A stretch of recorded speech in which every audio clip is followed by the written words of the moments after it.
So before we begin, I want to say that this is a very unique game.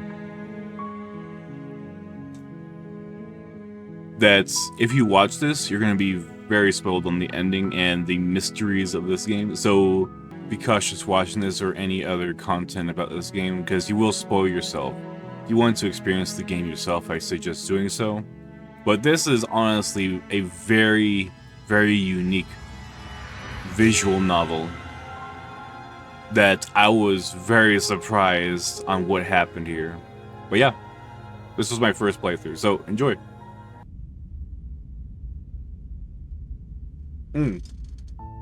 Here on the You're princess. on a path in the woods, and at the end of that path is a cabin. And in the basement of that cabin is a princess. You're here to slay her.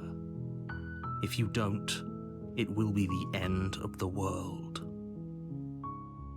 The end of the world? What are you talking about? I'm talking about the end of everything as we know it.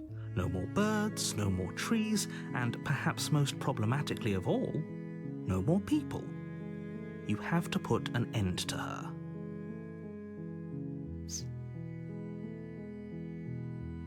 But how can a princess locked away in a basement end the world? Oh, that's a lot of questions. I'm supposed to ask all of them? Don't linger on the specifics. You have a job to do here. Just get in there and do what needs to be done. We're all counting on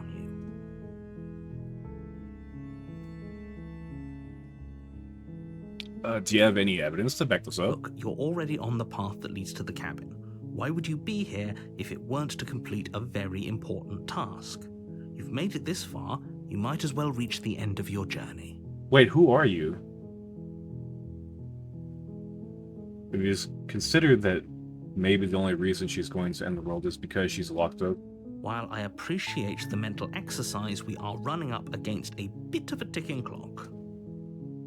Nevertheless, let me assure you, the princess is locked up because she's dangerous. She is not dangerous because she's locked up.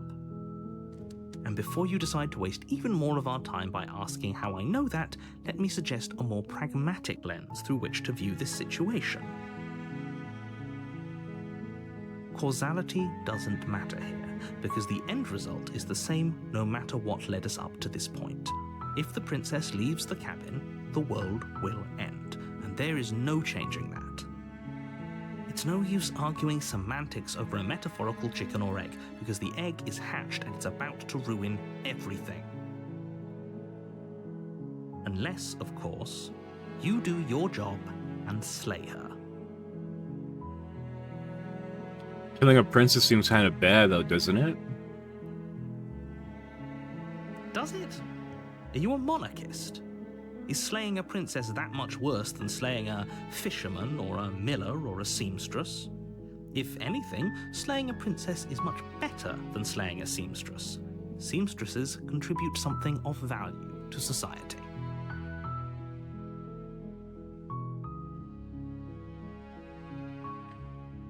Can someone else do this?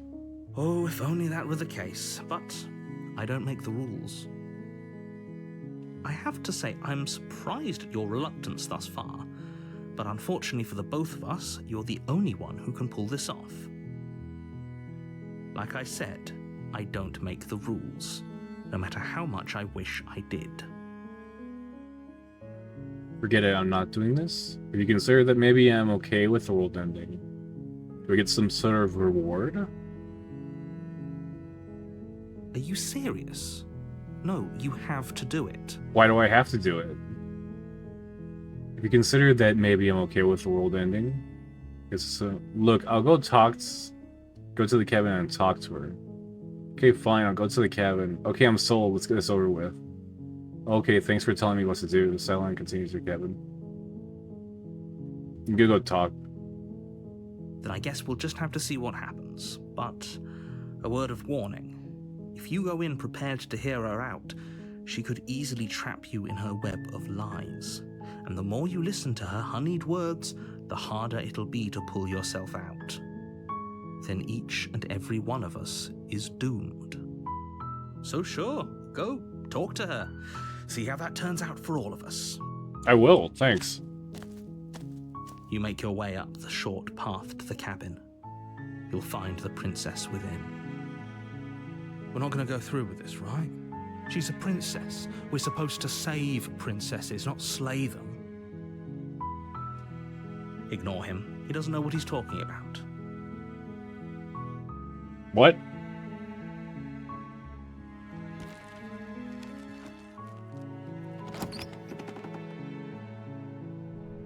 The interior of the cabin is almost entirely bare.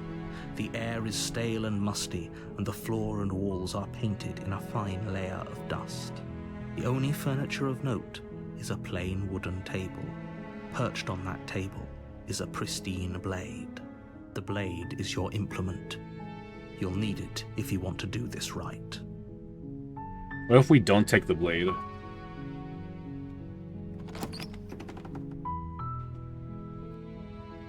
The door to the basement creaks open, revealing a staircase faintly illuminated by an unseen light in the room below. This is an oppressive place. The air feels heavy and damp, a hint of rot filtering from the ancient wood.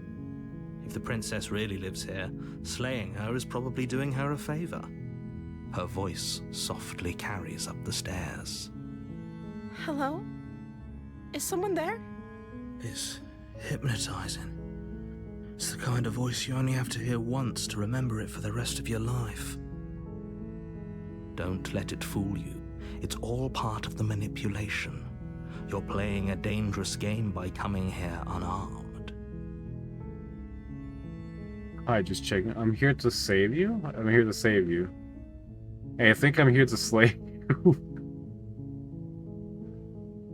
Just checking in. You are? It's been so long since anyone's come down here. I was starting to think they'd forgotten about me.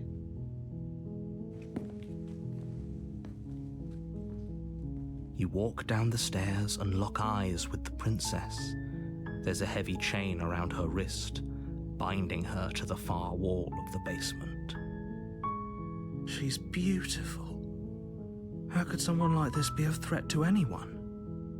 I am begging you to stay focused. There's a lot riding on you here.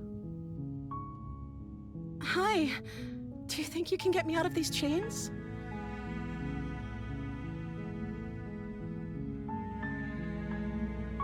Okay. Oh no, what would I press? Oh. She pauses, carefully formulating her words before she responds. You can address me as Your Royal Highness. Or you can just call me Princess if Your Royal Highness is too formal. Is Princess her name or her title? What if it's both?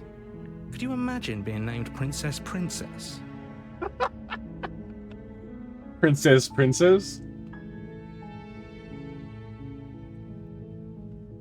I'm the first person you've seen in a while. What have you been eating or drinking? I was sent here to slay you. You're apparently supposed to end the world. What are you going to do if I let you out of here? We keep you locked away. Everybody can't trust you. This doesn't add up. Go back upstairs. Can't believe they can keep you down here like this. I'm getting you out of here.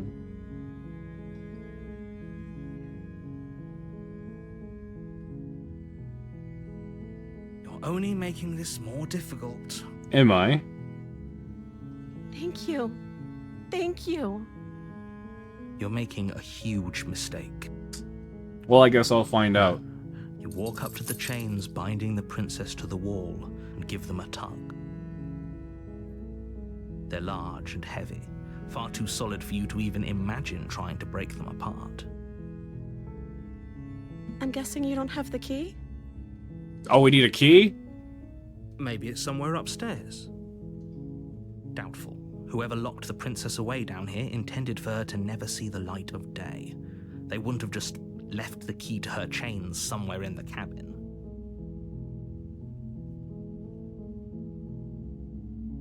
And if there isn't a key, do you have any other ideas? Maybe there's some way to break the chains?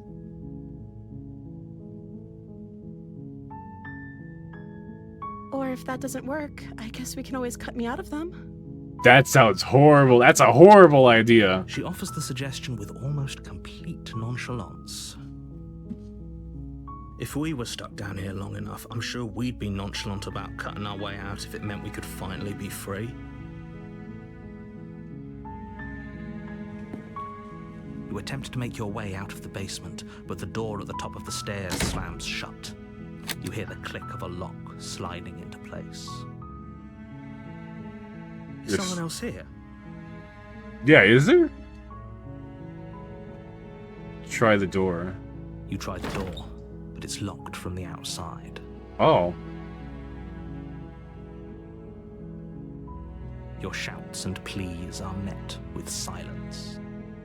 You're here to slay the princess, and you won't leave until the task is done. What? You make your way to the bottom of the stairs.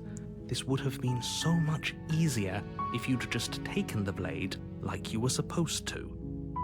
Oh. Easier for whom? Easier for everyone. Look at the mess you're in. Are these voices in my head?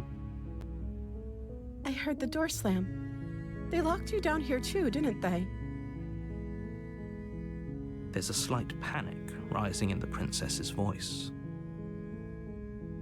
If I could just get out of these chains, I know we could force our way out of here together.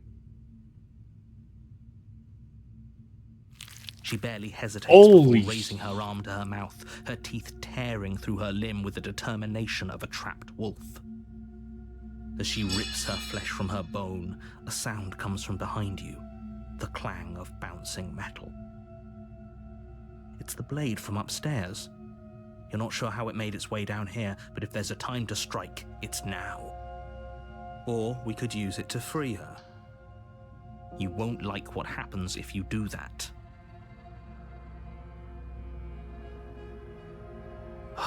Fine.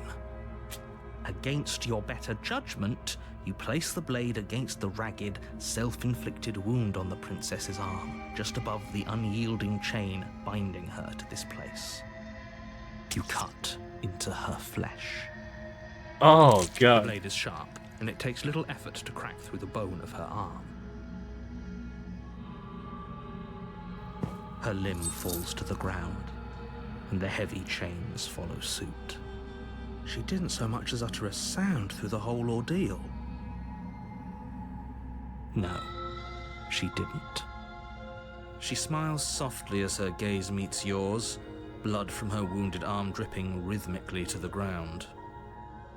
How is she still smiling after everything? It's like she isn't even bothered by what just happened. Thank you. Now let's get out of here.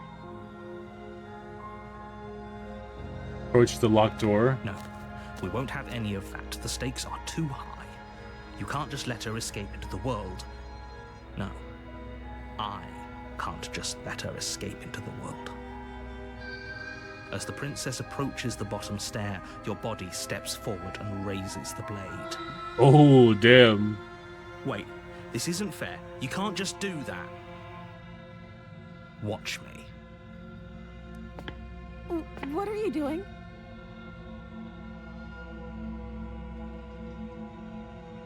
Warn her? Warn her. Stop that. Something's come over you, hasn't it? You know you don't have to do this, right? Your body lunges forward, the blade held low, ready to sink into her heart. But the princess dodges, stumbling back against the wall before the blade has a chance to connect. Stop it. Stop trying to resist me. I'm trying to get you out of here alive.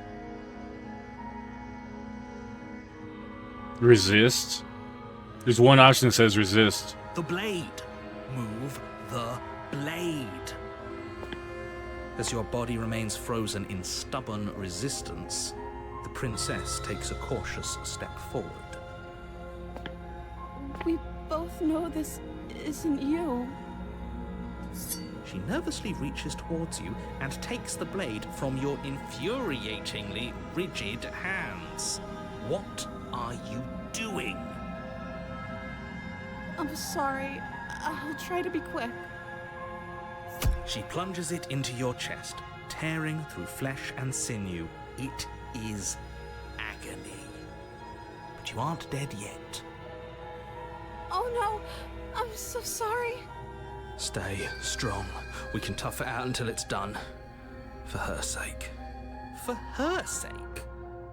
Don't you start pretending that dying a painful death is some sort of heroic gesture. The two of you have literally doomed everyone. How? Whatever. She sinks the blade into your chest again and again and again, and you feel every inch of burning pain that slices its way into your body. I'm sorry. She doesn't know how to use a knife, does she? Apparently not, though it doesn't matter how sloppy her blade work is, does it? A stab wound is still a stab wound, and it won't be long before you bleed out. I'm so sorry. With one last thrust of the knife, your legs give out beneath you. You collapse to the floor, your blood pooling around you, your limbs unresponsive. The princess stares down at your ruined chest as tears carve rivulets of pink down her blood-spattered cheeks. It can't just end like this, right? Oh, that's rich coming from you. As much as I prefer for things to have gone differently, I can't deny the reality of what's happened. The two of you made your choice. It's over. Everything goes dark, and you die. Game over. Chapter 2, The Damsel. You're on a path in the woods, and at the end of that path is a cabin. And in the basement of that cabin is a princess. You're here to slay her. If you don't, it will be the end of the world.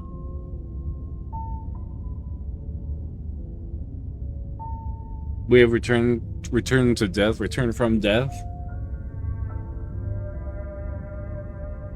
No, we're not immortal.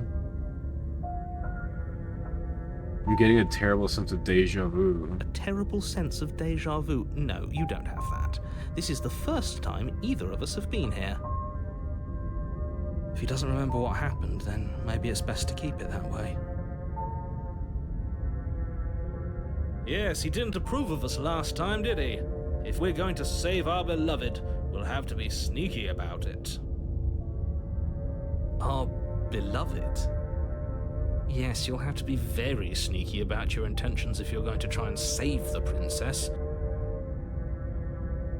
Ah, so all of the cards are on the table.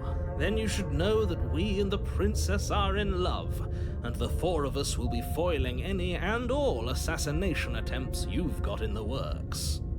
We'll see about that. Whatever you do, just be sure to ignore him specifically. It sounds like he's the sort who'd sacrifice the whole world for a peck on the cheek. What can I say? A world without love is a world that isn't worth saving. Hold up. So I have how many voices in my head? So I'm one of the voices. The player is one of the voices in my head. You have the narrator, you have the hero, and you have the other guy.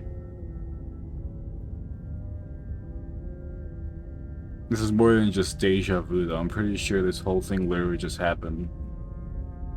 We could go back and forth on this forever, and it won't get you any closer to doing your job and saving the world. So let's just agree to disagree.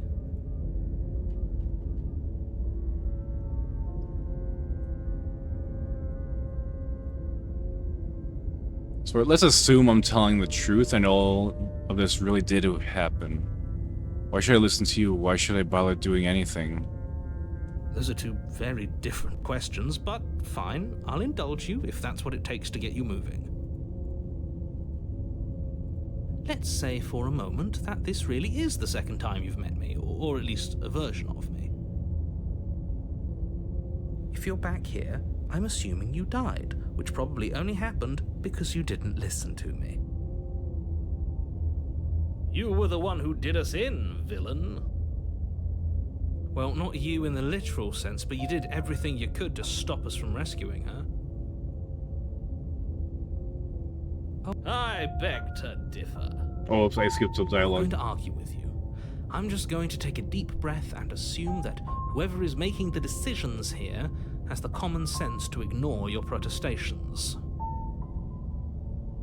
Anyway, I believe your second question was, what's the point of doing anything? If you're asking that, it sounds to me like you're making the rather dangerous assumption that your actions last time around didn't have any consequences. What do you mean? Of course there weren't any consequences. You forced the princess to kill us, and now everyone's right back where they started. That sounds pretty consequence-free to me. Yes, but in this purely hypothetical scenario, that begs the question of how you got back here. Did time simply rewind itself, or were you instead transported to a different world entirely? If it's the latter, what do you think happened after you died? Do you think the people there lived happily ever after? Or do you think that the princess, left unhindered, brought about the end to everyone and everything, just like I told you she would?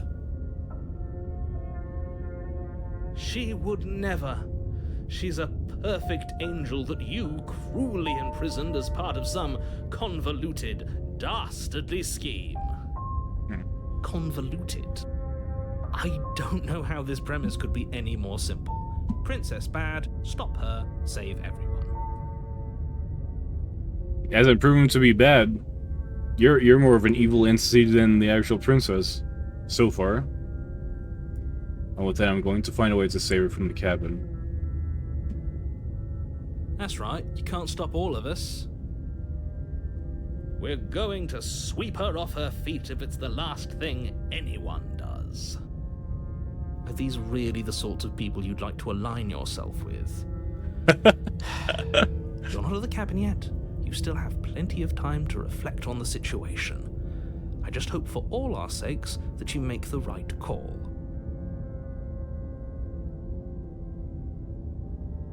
Proceed to the cabin. A warning before you go any further.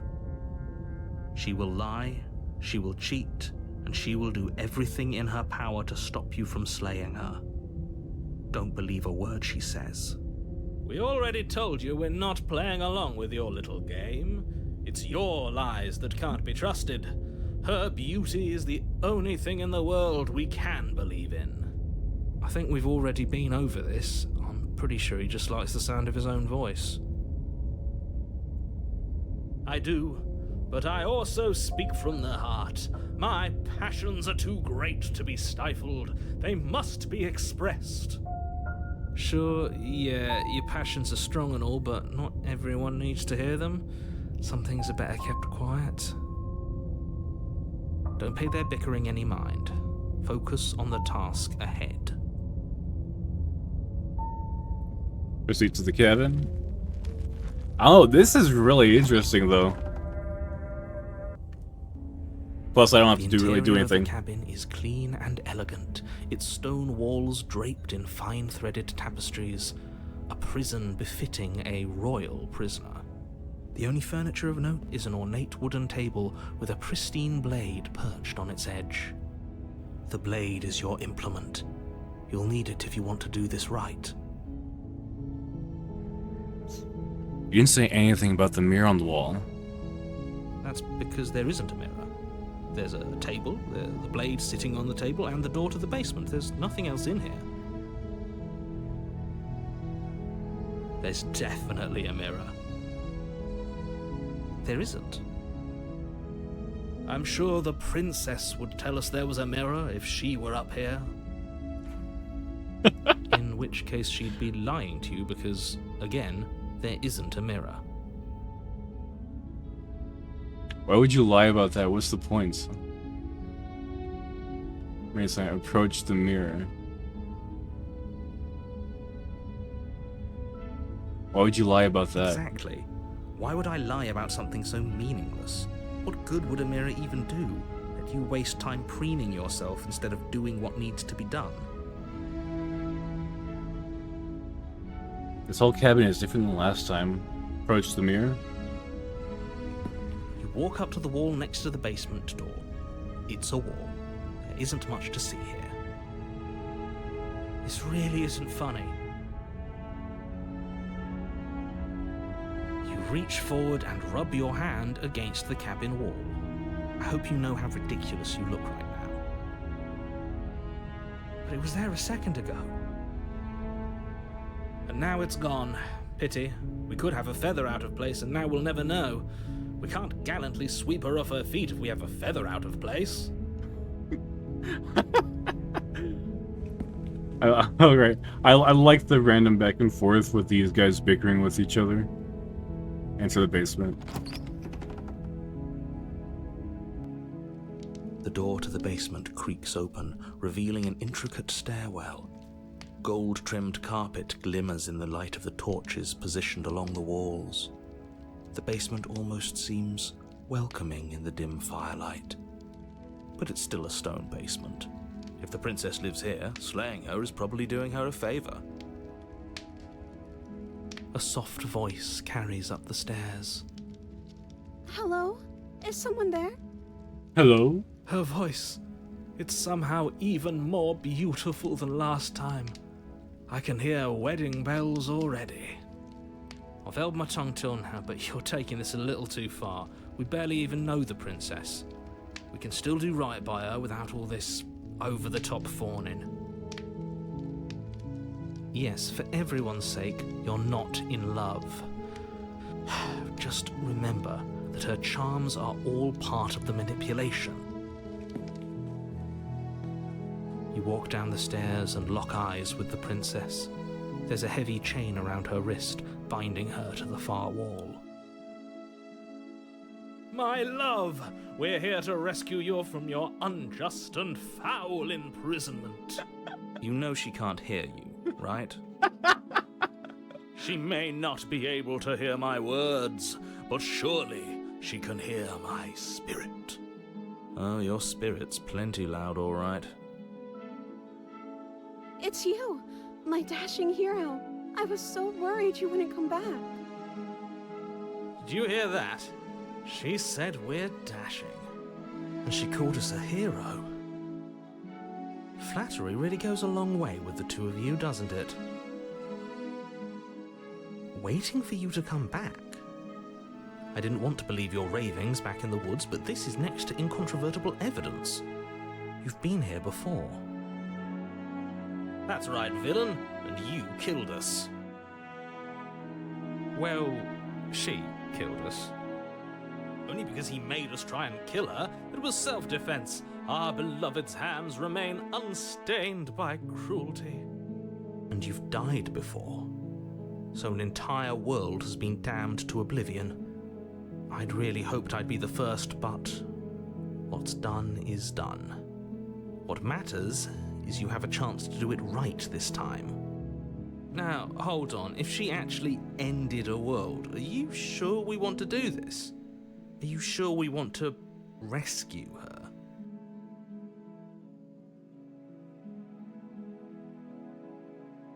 I didn't bring a knife. Do I have to cut you out again?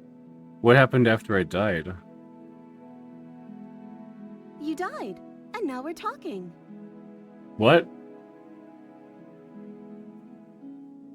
Okay. Sorry about what happened last time.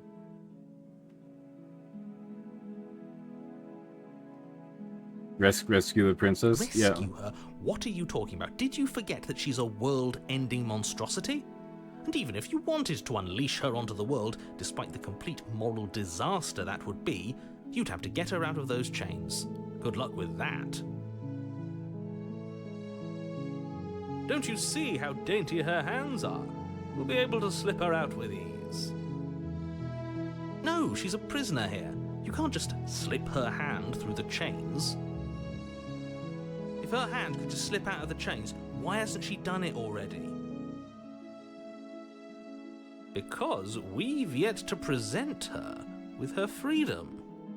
I'm not sure I follow. Would you rather believe me, a passionate heart guided by love and my own good nature, Or would you rather believe the devil on your shoulder who tells you what you can and cannot do? I think I'd rather believe in facts. Ah, so you're one of those empiricists. One of us has to be. Then let me show you a brand new truth. Narrator, we courageously step forward and free our beloved from her bindings. No, I can't let you do that. If you take another step towards the princess, You'll what? Take over our body and force us to try and kill her? I would if you had a weapon. Not on my watch, villain. My passions contain titanic depths, and if you try anything that might harm our dearest, I will end our life without a second thought. You wouldn't. I would. I'd listen to him if I were you. He has a lot of strong feelings. And doesn't the world end if we don't stop her? You approach the princess and gingerly slide her hand from her bindings. That shouldn't have worked. I'll be damned. We're doomed. I can't believe it. But I guess I have to. I told you, there's no life more worth living than that of a true believer. I'm free, and you're not trying to kill me this time. Thank you. Thank you so much. The princess jumps up and smothers you in a joyful embrace. Ugh. If only you had a weapon, one slip of the wrist and your pristine blade would be buried in her back, and everyone out there would be saved. Luckily for Mr. Romance, we don't have a weapon. Who needs a weapon when we have the power of love on our side? What do we do now? Or what do you want to do? Let me guess. End the world? Spoken with the rank cynicism of someone who has never felt love in his heart. I don't actually know. Nobody's ever asked me what I wanted before. She doesn't even know what she wants. You may have had her all wrong. What if this whole thing is just a misunderstanding? What if she doesn't want to end the world? You're so gullible. Is the only thing you've ever doubted the actual truth? I think I want to leave. And I think... The princess closes her eyes in deep reflection. And then she shrugs. I don't know. What do you want to do? I want you to tell me what you want. There must be something you want. Do you want the world to end? I just want to leave. We can figure out the rest of it. If you want to leave, then let's leave. That sounds perfect. The princess takes your hand, the last hopes of the entire world slipping through your fingers as they intertwine with hers. We have each other. We don't need the world for our happy ending. This is like a Disney movie now. I like to think that you do, actually. Look, I have my doubts, but the choice has been made and this is happening. You don't have to mope about it. I will mope about it, because moping is the only recourse you love-blind fools have left me with. I think he's mad. You and the princess walk up the stairs hand in hand. Ugh, look at the way she's smiling at you. She doesn't have to be so happy about this. And what happens after we walk up the stairs?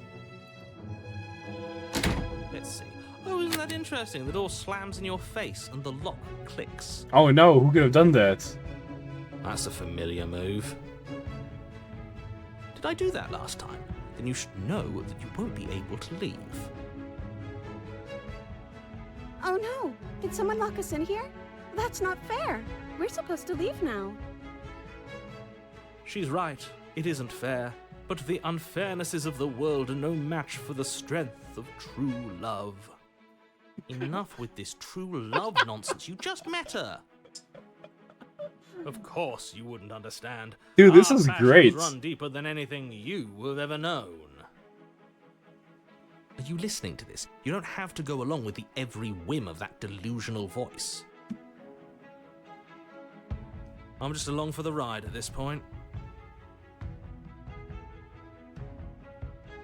Do you think you can open it? Think we can go if we try it together?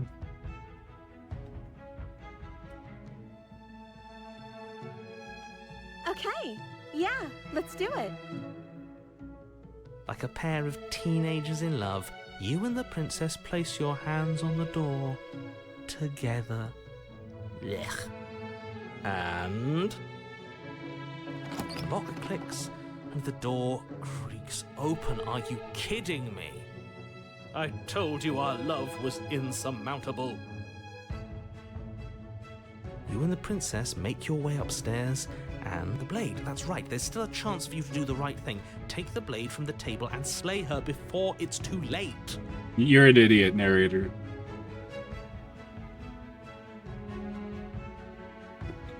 You're not doing that. You're enjoying this, aren't you? You're taking every opportunity you can to draw out the end of the world and make me suffer. I hate you. Oh yeah, he's You know, mad. If her walking out that door is really going to end the world, can't we all just stay here? Seems like an easy win for everyone. That's not how this works. Yes, what he said. That's not how this works. Obviously, we have to leave with her. It's our happy ending. Or we just stayed here and built a life. Stop it with these interruptions. I already made up my mind we're leaving. Just ignore them. Oh, is this a branching path?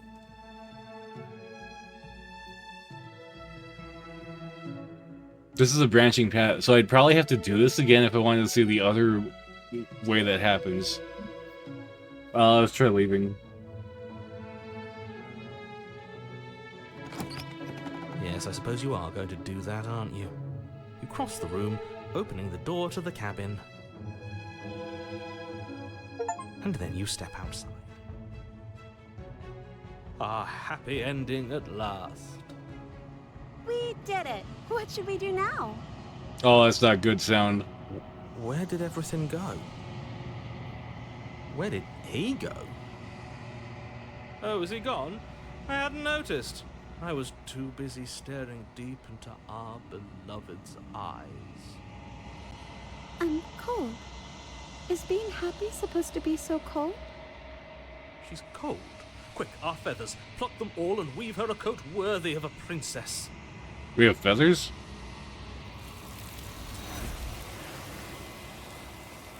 Yeah, that's not good. No. No.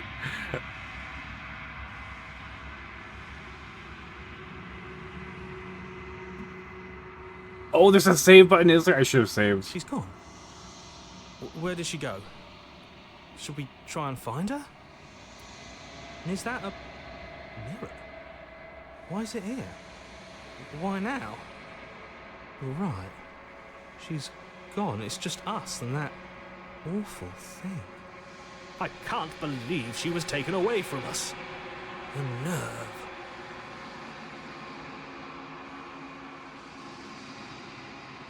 I'm begging you, don't do this.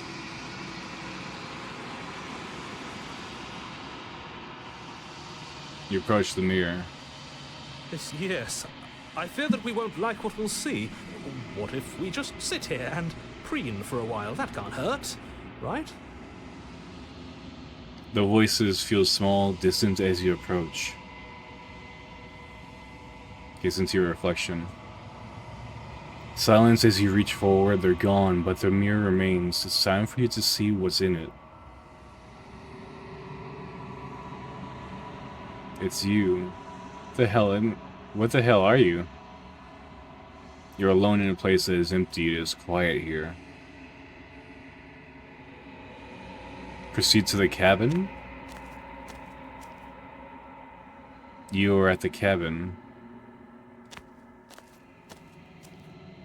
Something finds me in the long quiet and brings me the gift of a fragile vessel. What are you? I am solitary lights in an empty city. What are you? Okay, you speak in riddles. What do you think I am? What?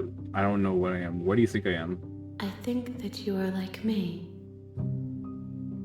We are oceans, reduced to shallow creeks. Yeah, you're just speaking riddles. Let her out of there. The gift of a fragile vessel? Yes, nerves and fibers to feel the worlds beyond, perspectives to make my own. This one is soft and delicate. You molded her to love you, and she'll make for a gentle heart. Do not mourn her. She has served her purpose. What? Is this the end of the world? How can the world have ended if we are talking? Let her out of there. I'm sorry. There are some changes that can never be undone. There are some tears that can never be unshed. This is not a place that can hold a fragment of a concept. The moment she arrived here, she was going to return to me. I promise that it doesn't hurt. Do you know? Do you know about the worlds beyond? Are you the princess? Do we know each other? What happens now? Destroy your body? What happens now? Nothing, as we are. But I know that there are worlds beyond us, and that we are meant to reach them. There is no exit, but this vessel is a creature of perception. She can make you forget, if only you believe her to be able to. Bring me more perspectives, so that I may be whole, and perhaps then we will know our freedom. Bring more perspectives.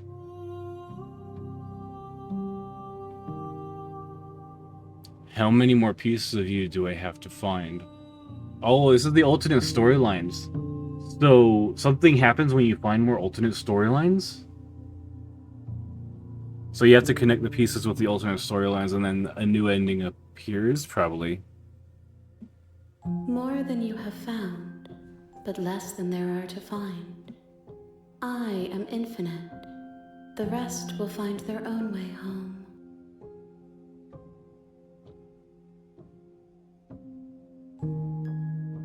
Okay, make me forget. Can ask questions. And what if I don't let you do this to me? Then we will be here forever, as we are now. Unfinished, dry, hollow. So you trap me in a void. I'll be trapped in a void. I'm not going back. Wait.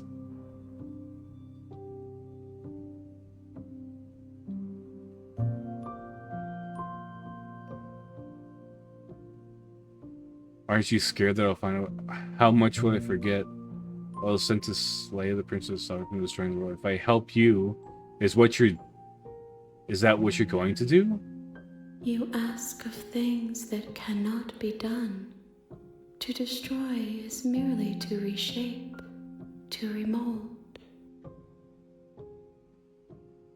You're being semantic. What are you going to do if I help you? How can I know? I am flickers in something sprawling and unilluminated. Okay, I'm not going back.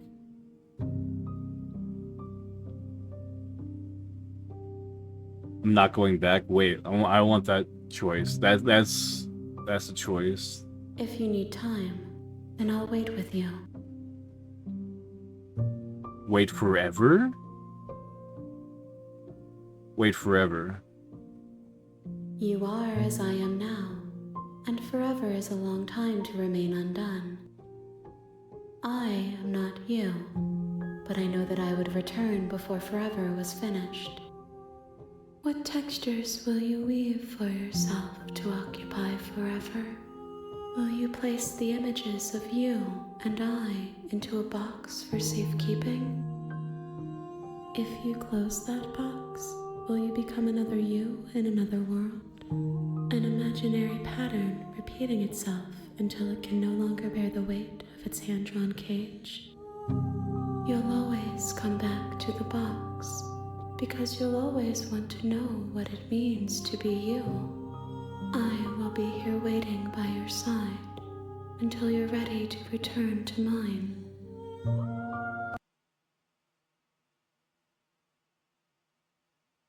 Did the game crash? Wait, what? Was that supposed to happen? Because the sentence ended. Does it do that anytime you make that choice? You have returned to me. Though you were gone mere moments, I never left your side. It force closed the game. Okay, I don't have a choice then. She asks that I tell you to remember her. You won't. Everything goes dark, and you die.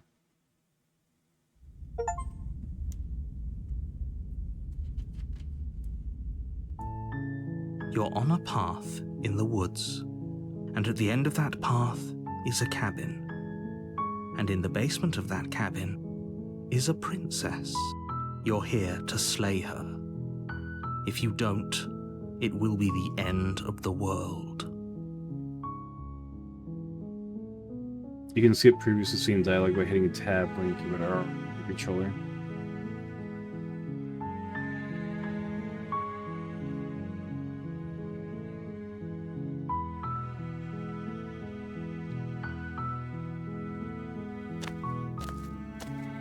You make your way up the short path to the... We're not going to go through with this. Ignore him.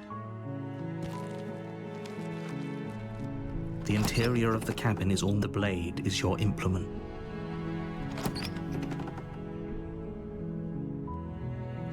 The door to the basement creaks open, revealing a staircase faintly illuminated by an unseen light in the room below. This is an oppressive place. The air feels heavy and damp, a hint of rot filtering from the ancient wood. If the princess really lives here, slaying her is probably doing her a favor.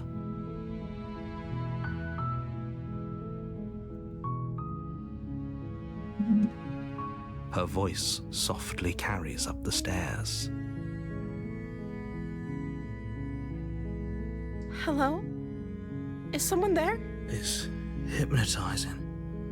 It's the kind of voice you only have to hear once to remember it for the rest of your life. Don't let it fool you. It's all part of the manipulation. You're playing a dangerous game by coming here unarmed. You are? It's been so long since anyone's come down here. I was starting to think they'd forgotten about me.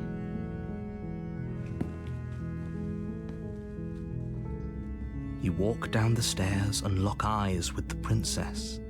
There's a heavy chain around her wrist, binding her to the far wall of the basement. She's beautiful. How could someone like this be a threat to anyone? I am begging you to stay focused. There's a lot riding on you here. Hi. Do you think you can get me out of these chains?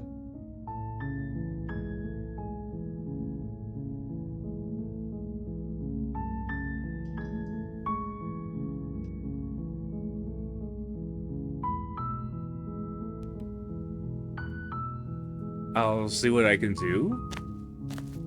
You're only making this more difficult.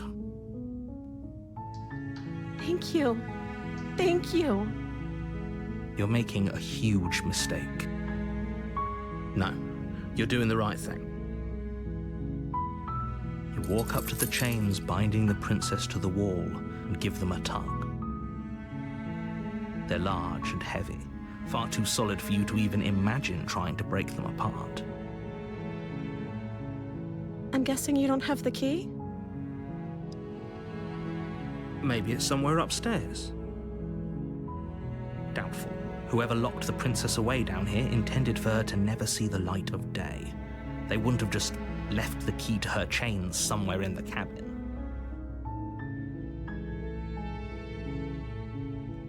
And if there isn't a key, do you have any ideas? I'm going to check upstairs. Okay. I'll be here. Good luck. You attempt to make your way out of the basement, but the door at the top of the is someone else. Oh, it slams shut, just like last time. You tried it. Easier for everyone. Look at them. I heard the door. There's a slight panic. If I could just get out of. She barely as she rips her flesh. It's the blade from upstairs. Or we could use it to. You won't like what happens if you do that. Save. Fine. Okay, we can skip things now. No. Warn. Stop that. Resist? Oh, you can't resist! Oh, it was grayed out! Oh no! Okay, well, we only got one choice then. Thank you. There's no getting through to you right now, is there? A betrayal of will is still a betrayal. You'll regret thinking of me as a helpless damsel.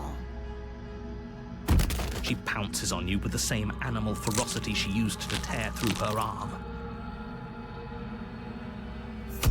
But you have a weapon. You raise the blade, digging it under her ribs, aiming directly for the heart. It's not enough to stop her.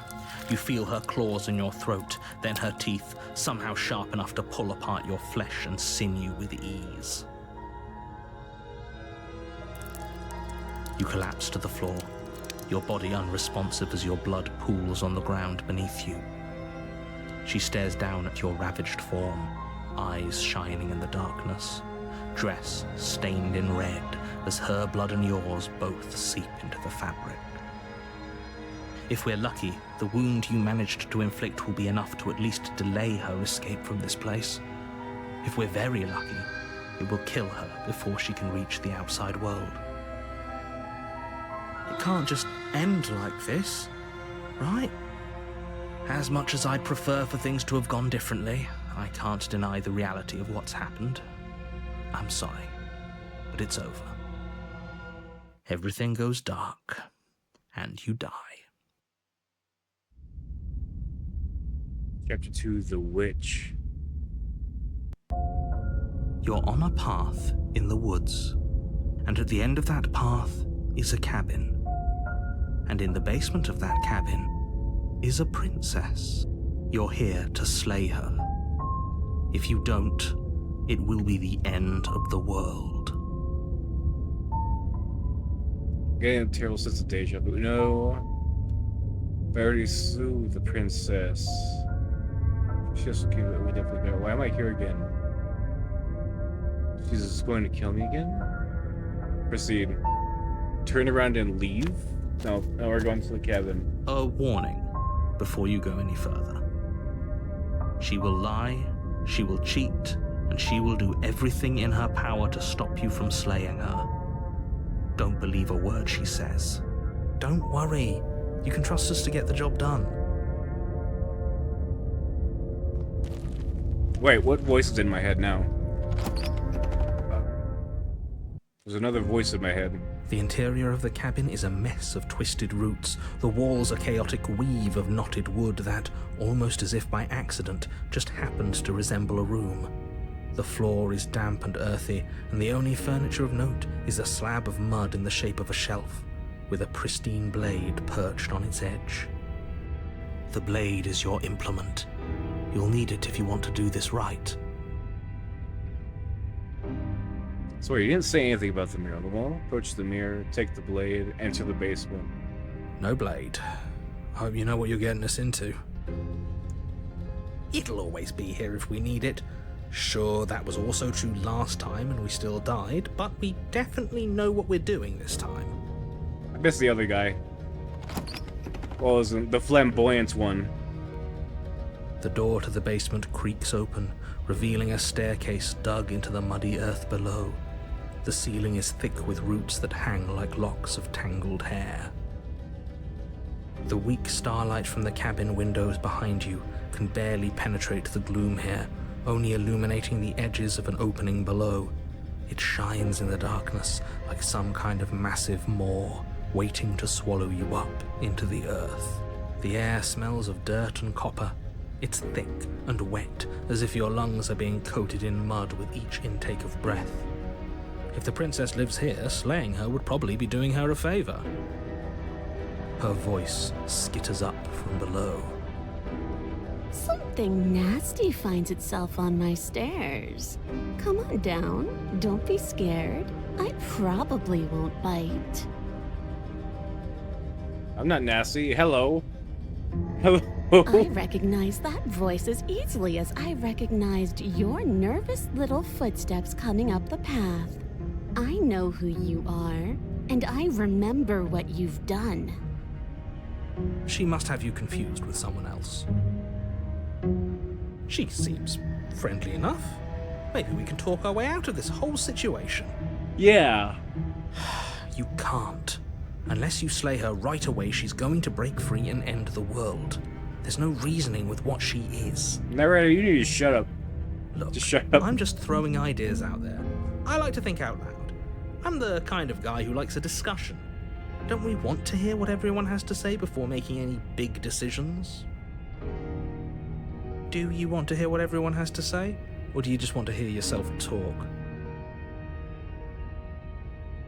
You need to stop lingering. Your task is to slay the princess, not endlessly debate about what to do with the princess.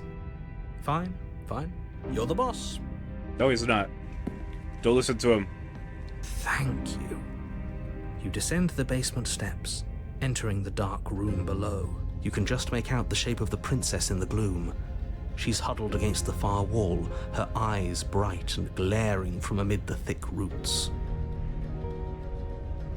And there you are, once again seeming to offer a helping hand while likely hiding the other behind your back.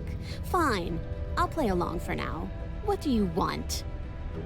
She's acting like the two of you already know each other. Oh, no. You've already been here, haven't you? That's pretty sharp. How'd you figure that one out? Call it deductive reasoning. Well, you seem to be great at it. Do you remember us then? Do you remember last time? No, I don't. But you and the princess clearly have a shared reality, even if I'm not a part of it. I won't waste time fighting you on something that's clearly true. So why does the narrator not remember? I'm just glad we could put all this behind us. Is it all behind us? Just focus on the task at hand. I don't care if you've been here before, and I don't care if you think you'll go somewhere else after this. My world is on the line right now, so I'd appreciate it if you would take this seriously and slay her. Let's chat her up a bit first. Maybe we can find a middle ground where everyone's happy. Don't talk to her. You're just going to make things more difficult than they have to be. Well, I seem to remember you having a tongue. A what? Oh, yeah. I was having a conversation with the people in my head. Don't worry about it. It's normal. I'm sorry about last time. Look, I made a mistake. We all make mistakes. I'm sorry about last time? Ooh, smart. Let's apologize. Get us back on the right foot. Oh, you're sorry. Isn't that nice? You're such a gracious little monster. If you're sorry, then let me out of here. Prove it. Get the sense that you're not happy with me. I died last time. You didn't. If anyone here should be trusted, it's you. Look, I know things got messy last time, but I think there's something bigger than both of us. At work, we should team up. So we're at an impasse. Can't you get out of those on your own? Why do I have a nagging feeling like you're going to stab me in the back if I help you out of here? I don't trust you. Not enough to free you. Definitely not enough to close to. Can't you get out of those in your... Wait, where's the help one? There's one help here. But I don't... If we can't try... Unless you want to fight, but I don't want to fight. Team up. That's the one. Team up. I suppose you didn't come into my hovel of your own accord. did you? All right. I suppose I could team up. I need a way out after all. And unfortunately, you're the only one I have. Seems to me like she's offering a mutually beneficial arrangement. We should take it. Do you know what the word mutually means? Because it sounds to me like she's offering an arrangement that benefits her and her alone. I get the sense that you're not happy with me.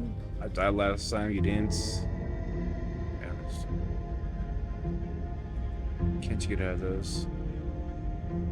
Why do I have a negative that you're gonna stab me in the back if I help you out here? And why would I do such a thing? Is someone's guilty conscience getting to them? But I wouldn't worry. As much as I may hate you, letting you live is in my best interests. If you get me out of here, the only thing that will be dead and buried is the bad blood between us. Oh, that nagging feeling you mentioned is me, by the way. I'm actually a little anxious about a potential backstabbing event. Oh, so it's She you. needs us to get out of here. We'll be fine if that's what we decide to do. You won't be fine because destruction is in her nature. If she gets out of here, that's it for the world, remember? Even if that's true, that doesn't automatically mean she's going to stab us in the back. I think that depends on your definition of words like stab and in the back. She might not literally do that, but you could very well symbolically do the same thing. See? He gets it. There's nothing wrong with looking out for number one. Oh, I get the sense you're not happy with me.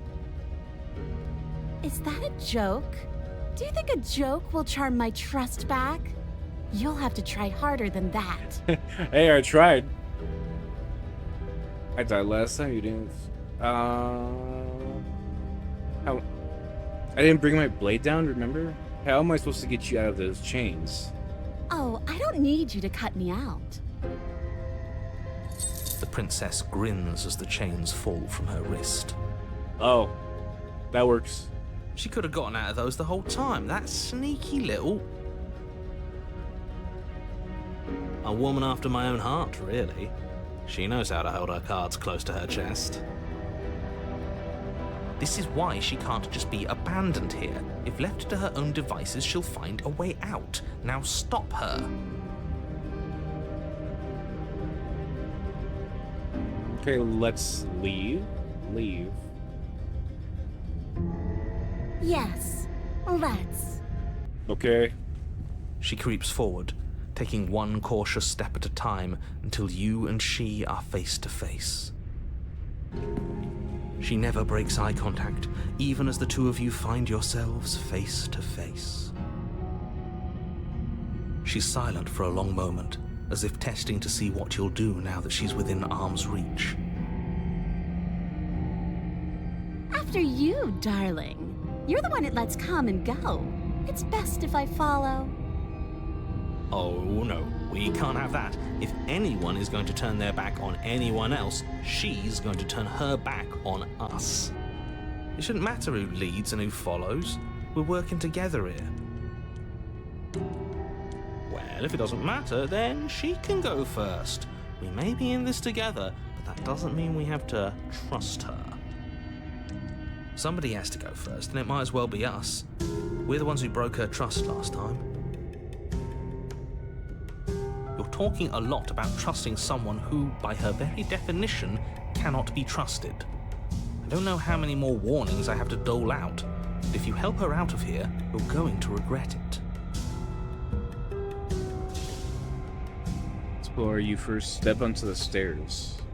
That's right, you're the one who's going first. Don't worry, I'll be right behind you watching every single thing you do. That's exactly what I'm worried about. You step onto the stairs and begin your ascent from the basement. The princess follows close on your heels, perhaps even a little closer than you'd like. You're only saying that because you want us to feel nervous. I do want those things, but I want them for a good reason. I don't need you to trust me for my sake, because I already know that I'm right. This is for you. Can we walk backwards up the stairs? I think that's the smarter idea. She can't sneak in and attack if we're facing her. No. The stairs are a bunch of overgrown roots. You'll trip and hurt yourself. But the princess is silent as you both continue the climb, and in no time at all, the upstairs of the cabin is within reach. Isn't that a relief? We're fine. Nothing happened. You're not even going to wait until you're through that door to proudly claim your victory, are you? Why did you just say that? I think we know why. You feel something dig into your shoulder, sharp and piercing. The princess clawing at you and pulling you down with her full weight. Together you tumble back down the uneven stairs, your body and hers crashing against the unyielding wooden roots, until finally you both separate with a bone-shaking thud against the basement floor. You feel something pop. The princess lands against the far wall, gasping as she struggles to recover from the impact. You're still in shock, trying to get a hold of yourself. She grins as you continue to remain exactly where you are, cackling derisively as she watches you realize that you won't be getting up. Wait, why won't we be getting up? I'm afraid your back is broken. One unlucky fall is all it takes, really, and you had several. You know what? I'll say it. That sucks. I don't like having a broken back. No way. We're going to help her. Why? Why did she do that? Why? It's what I would have done. Have you considered not being like that? Of course not. It's what keeps us alive. And yet here we are, paralysed and stuck with someone who hates us in the basement of a remote cabin. You must have known this was coming. The arrogance of turning your back to me after everything you've done.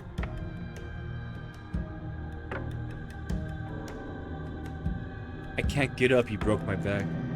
What the hell was that for? I was trying to help you out of here. Maybe you were, and maybe you weren't. But even more than I wanted my freedom, I really, really wanted to hurt you. And you know as well as I that by our very natures, only one of us could make it up those stairs unscathed. Someone had to make the first move. Better me than you. See, this is why I wanted her to go first. I had this whole little scheme planned, where once she'd passed by the table upstairs, I'd have said, now pick up the blade and stab her in the back. And then you'd say something like, wow, that's an amazing idea that I never saw coming. Thanks for looking out for us. And then you would have done it and we wouldn't be stuck down here with a broken back. There's just one problem with that. And what's that? She was clearly planning to betray us. And if she was in front of us, she would have gotten to the blade first. Ugh, you're right, aren't you? I thought this whole thing was ironclad, but really it was doomed from the start, wasn't it? The princess's body twitches as she tries to get up. Ho ho ho! So she's got it as bad as us. Something inside me is broken. Isn't that a cruel twist of the knife? Isn't that so funny? She eyes you with intensity, silence falling between you for a long moment as her gaze travels up and down your battered form. Seems I'm not the only one, though. Wait, are we both just stuck here? Certainly seems that way. What a way to go. But look on the bright side.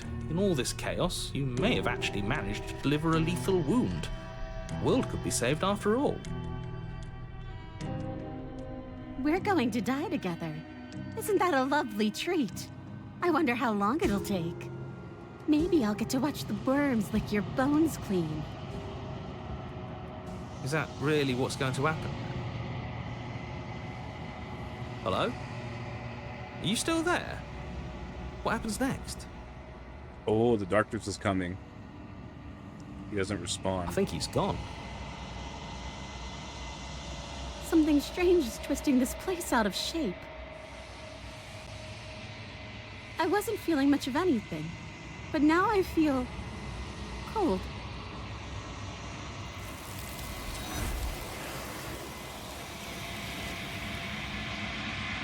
And gone. But you don't get the chance to respond, nor will you ever. It's time to leave, memory returns. She's gone.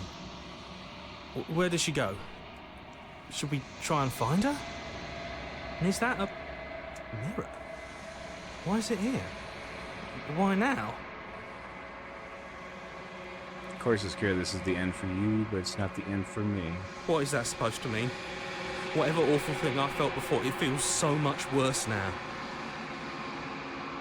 You better watch your back. You can't get rid of me that easy.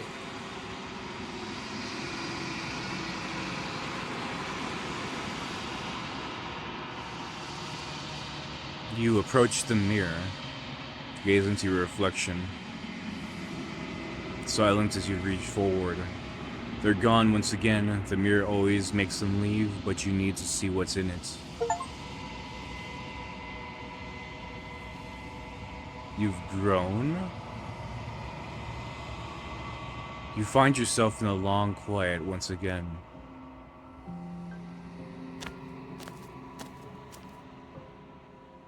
You are at the cabin. Approach. Flickering lights and empty cityscapes become pockets of vitality and movement. I am more than I was before.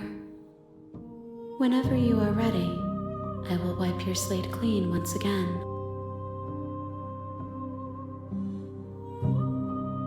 Are you the same being as you were before? How much have you changed? Is a child the same as an infant? I am an unbroken pattern, but every vessel gives fresh perspectives and carves new avenues of expression. I am different, but I am the same.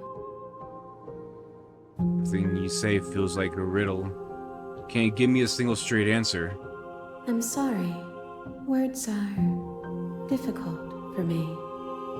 They never fully weave what I wish to say. If you do not like my answers, then you need not ask me questions. The vessels you choose to bring me carry far more meaning than anything words could say in the spaces between.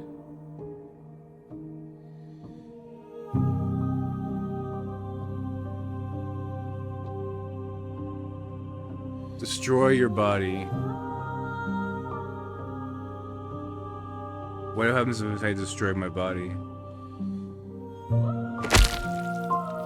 You raise your will to end your life, but as it buries into the space your body should be, you feel nothing at all. One of the many hands in front of you reaches forward and gently touches the side of your face. There's nowhere for you to be but here. What?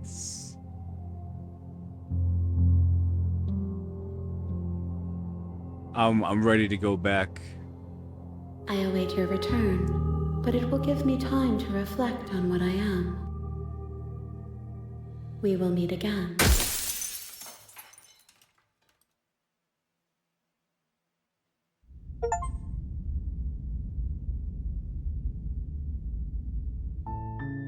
You're on a path in the woods, and at the end of that path is a cabin. And in the basement of that cabin is a princess. You're here to slay her. If you don't, it will be the end of the world.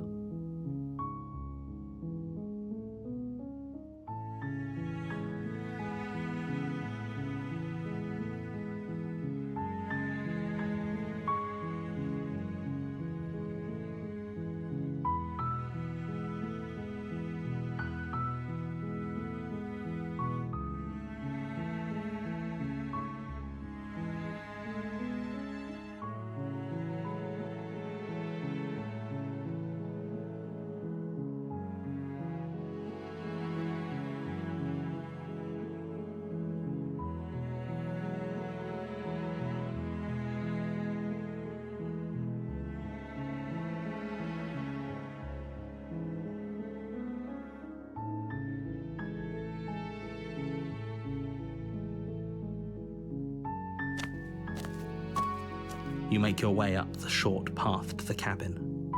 You'll find the princess within. We're not going to go through with this, right? She's a princess. We're supposed to save...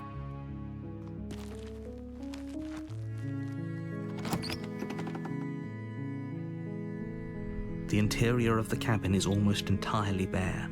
The air is stale and musty, and the floor and walls are painted in a fine layer of dust.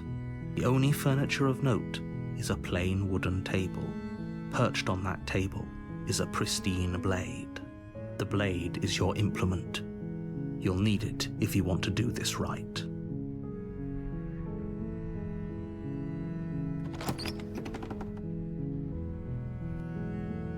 The door to the basement creaks open, revealing a staircase faintly illuminated by an unseen light in the room below. This is an oppressive place. The air feels heavy and damp, a hint of rot filtering from the ancient wood. If the princess really lives here, slaying her is probably doing her a favor. Her voice softly carries up the stairs. Hello? Is someone there? It's hypnotizing. It's the kind of voice you only have to hear once to remember it for the rest of your life. Don't let it fool you. It's all part of the manipulation. You're playing a dangerous game by coming here unarmed. Hi. Don't be a stranger. It's been so long since I've had any visitors. Please, come downstairs. You walk down the stairs and lock eyes with the princess. There's a heavy chain around her wrist, binding her to the far wall of the basement. She's beautiful. How could someone like this be a threat to anyone? I am begging you to stay focused. There's a lot riding on you here. Hi. Do you think you can get me out of these chains? Hold on, let's talk a bit first. Okay. Oh, that's weird. What? There was multiple questions there before.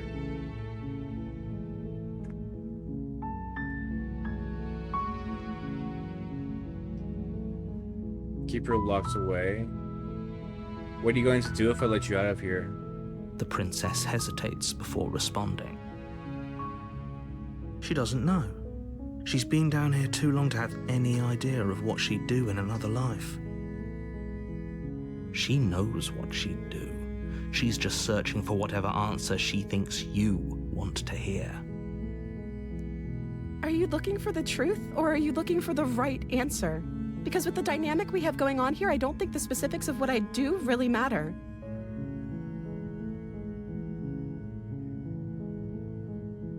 It's not like you'd believe me. I don't know anything for all I know. You like to I'm the first person to say, what have we been eating? I don't see what that has to do with anything. This is the only time this is ever going to happen, but I agree with the princess. That's hardly relevant.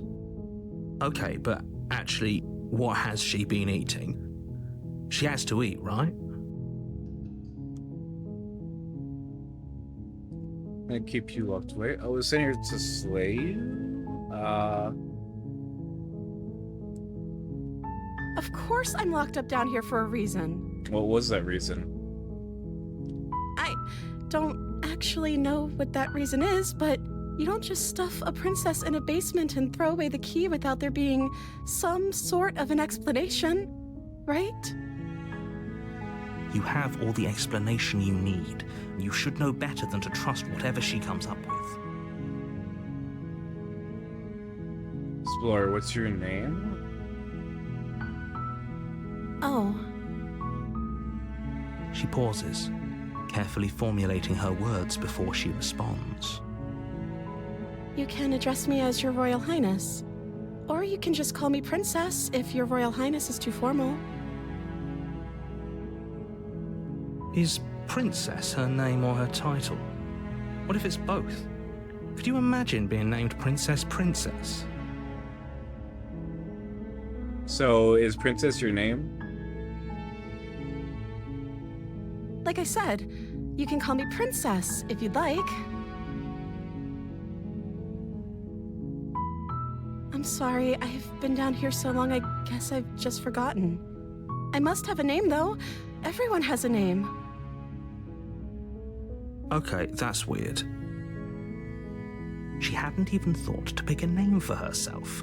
Hopefully, you're starting to see that she can't be trusted. Go back upstairs, get the blade, and slay her before it's too late. No, I'm saving that for last. Since here, I'm going to keep you locked away. Retrieve the blade. Oh, I was sent here to slay you. You're apparently supposed to end the world. But I don't think you're actually dangerous. Is that why they threw me down here? But I don't want to hurt anyone. I like the world, I think. I don't remember much about it, to be honest. I've been down here for so long. That's... How long has she been locked away? Did they tell you how I'm supposed to end the world? I was hoping you'd tell me, but I'm sure they have their reasons for keeping that information secret. No, which is why I don't think you're actually dangerous. Sooner or later, you'll learn to trust me. Hopefully it won't be too late when you finally come around. Thank you for believing me. Now, can you help me get out of here? Examine the chains. I'll see what I can do. You walk up to the chains binding the princess to the wall and give them a tug. They're large and heavy, far too solid for you to even imagine trying to break them apart. I'm guessing you don't have the key? Maybe it's somewhere upstairs. Doubtful. Whoever locked the princess away down here intended for her to never see the light of day. They wouldn't have just left the key to her chains somewhere in the cabin. And if there isn't a key, do you have any other ideas? I'm going to check upstairs. Okay, I'll be here. Good luck. You attempt to make your way out of the basement, but the door at the... Is someone else here? You make your way to the bottom of the stairs. This would have been so much easier if you'd just taken the blade like you were supposed to. Easier for whom? Easier for everyone. Look at the mess you're in. I heard the door slam. They locked you down here too, didn't they? There's a slight panic rising in the princess's voice. If I could just get out of these chains, I know we could force our way out of here together. You gonna eat through your hand again? She barely hesitates as she rips her flesh from her bone. It's the blade from upstairs. You're not sure how it made its way down here, but if there's a time to strike, it's now. Or we could use it to free her. You won't like what happens if you do that. Oh, you don't have an option! You have to pick this one. Oh, dude. Without hesitation, you bring the blade down and plunge it into the princess's back. Finally. The wound drives her to the ground. Okay, there's no going back now. I'm with you to the end. You bastard! Were you lying to me this whole time? The princess pushes away from you, the motion ripping the blade from her back. Wounded, but still alive, she crouches on all fours in the corner of the room and meets your eyes with the ferocity of a cornered predator. There was no choice. You've made a terrible enemy, and there's nothing in the world that can possibly save you from me. I thought we had the upper hand, but it's as if she's barely even threatened by us. It's an act. She's wounded and unarmed. There's nothing she can do to hurt you. I'm not so sure. Don't waver now. As you ready your blade to deliver a lethal blow, she lunges at your legs with the same animal ferocity she used to tear at her arm. Your blade cuts into her again and again as you're tackled to the ground, your body racked with pain as she rips into you with tooth and claw. Forget about trying to rescue her. This is about survival now. Give her everything you've got. Though your nerves are seizing with pain, you know you've done your fair share of damage as well, your blade having left deep gashes in the princess's back. You seize a moment of hesitation to throw her off of you and shakily push yourself back to your knees. We can still turn this around. Give up. Run for the stairs and lock her, maybe she'll bleed out.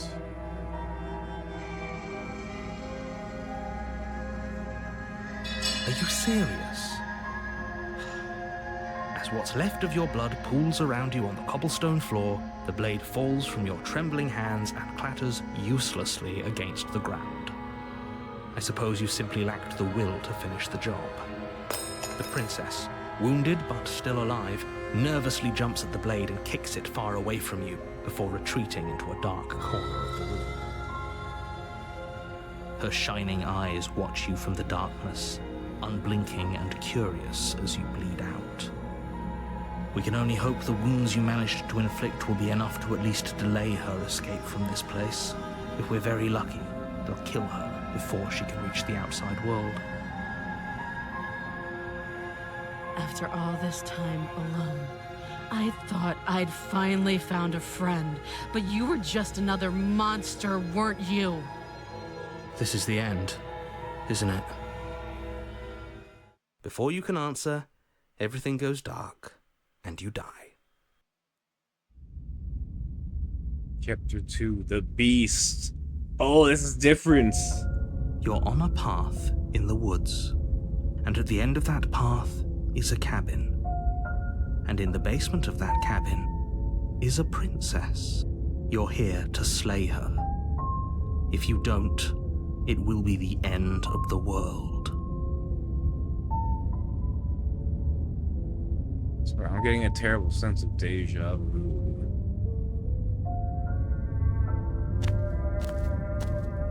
A warning before you go any further. She will lie, she will cheat. Does a cat lie to a cornered mouse when it plays with its freedom? Or is it just acting out its nature? I don't see why that matters. A lie's a lie, and if anything, she's the one who's cornered. She could have gotten out of there whenever she wanted to. We should trust nothing that she tells us, only what we hear and smell. That's a very roundabout way of saying that you should listen to me and take this seriously. Maybe. Proceed into the cabin.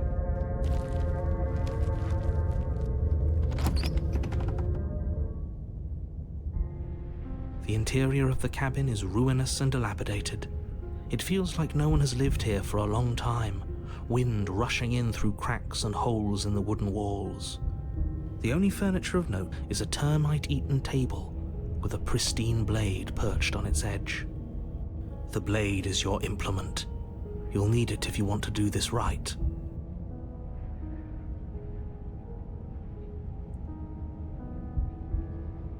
Enter the basement without the blade. Doing everything without the blade this first time around. No steel claw. Do you think we can talk our way out of this? I don't think she wants to talk. I guess we'll just have to trust that we made the right call. It'll still be here if we need it.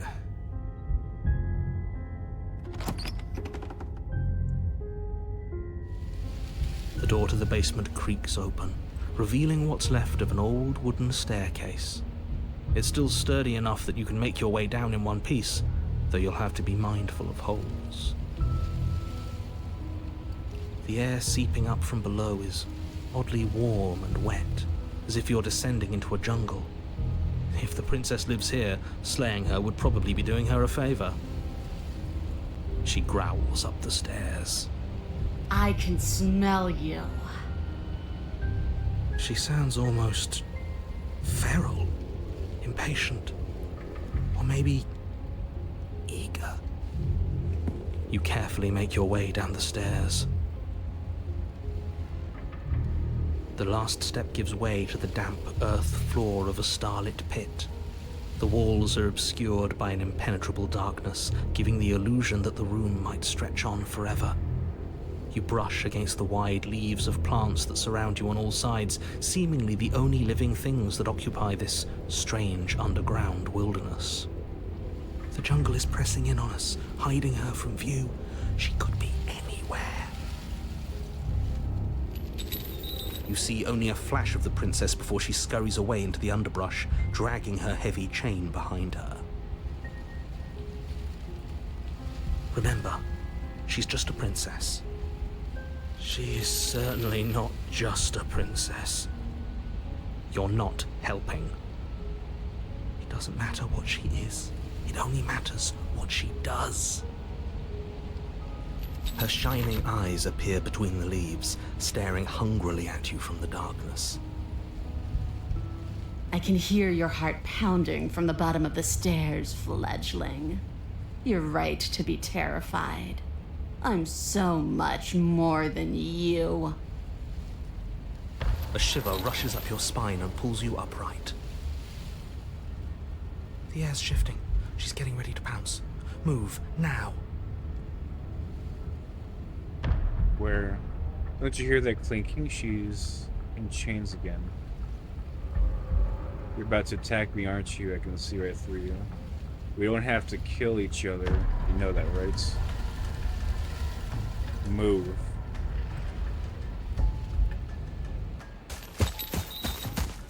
You lunge to the side, picking a direction on instinct. As you land, you're buffeted by a gust of air, disturbed by the sudden motion of a massive body. The princess. In an instant, she's pounced on the spot where you would have been, her chains rattling crap. across the floor behind her. Before you can blink, she's gone, vanishing once more into the shadows. But you still feel her gaze on you. That's not a princess anymore. You're faster than you were before, but you're still meek, reactive, prey.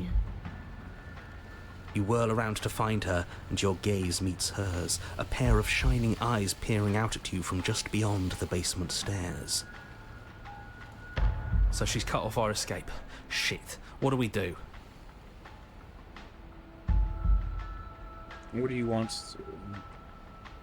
We don't have to kill each other. What if I helped you? You still trying to... run? Stop hiding and show yourself.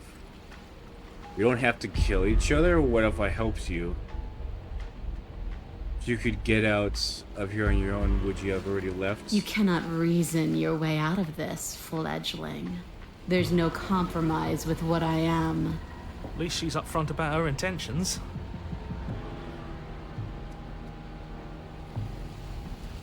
What do you want? I want to swallow you whole, and I will get what I want. You have no exit. You have no hope. You live and die by my whims, and my whims alone.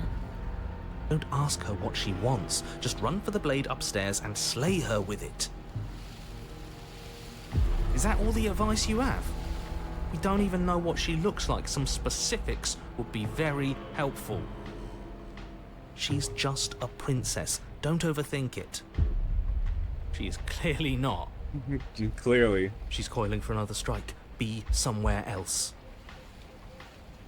We're on the back foot. The back foot keeps us nimble, keeps us alive. It doesn't matter if it keeps us alive, if it eventually kills us. We need to take back the momentum. We need to do something.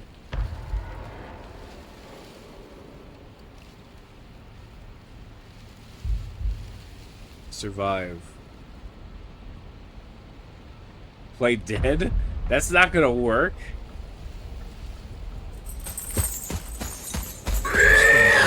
Jungle, barely quickly moving out of the way before the princess surges past you with a speed that makes her practically unseen.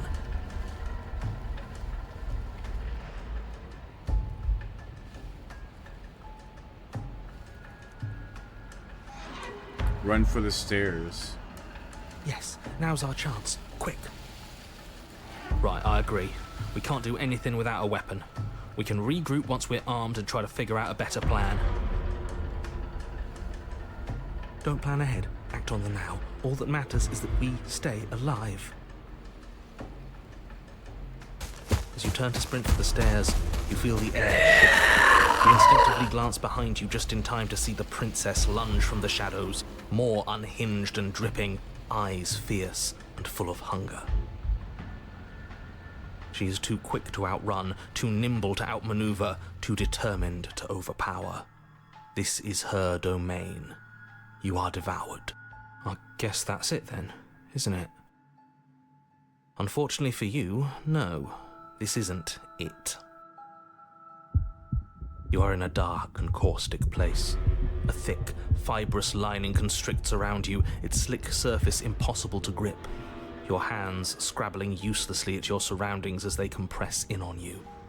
Your lungs can barely expand in such a tiny space. Not that the humid, finite air grants you more than a few shallow breaths at a time.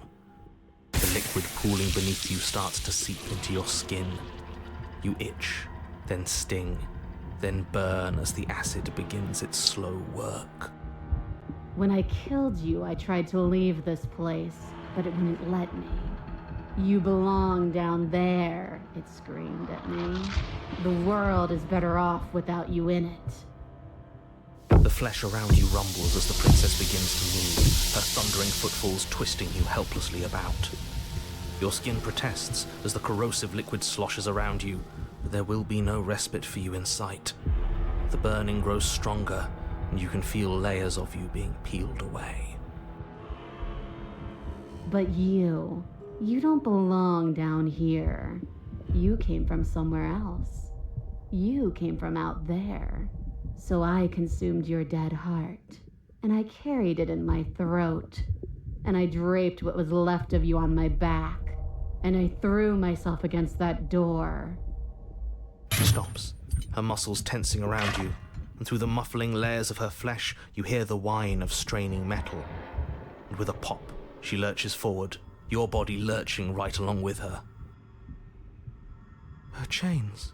She's loose. But even then, it denied me freedom. You cannot fool me by draping yourself in decay. I know your true nature, and it is suffering.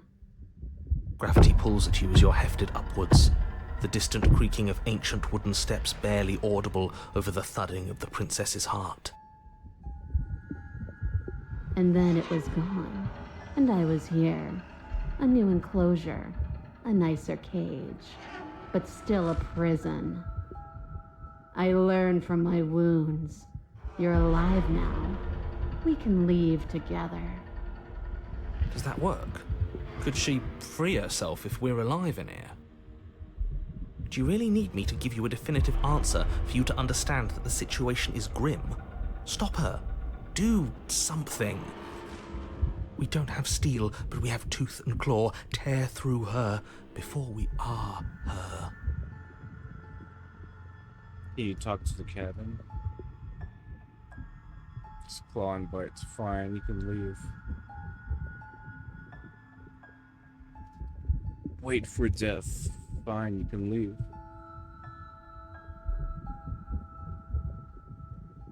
Oh, can I? The click of what you presume to be a door ripples through the layers of suffocating flesh.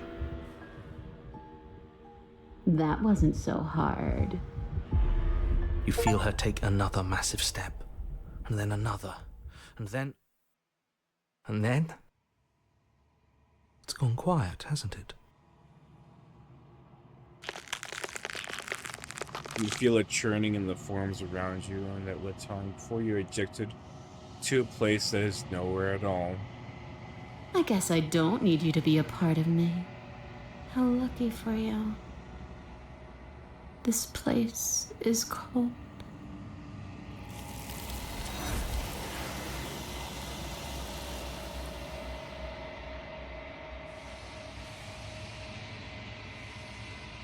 But before he can say anything to her, she's gone. Memory returns. She's gone. Where did she go? Should we try and find her? And is that a mirror? Why is it here? Why now?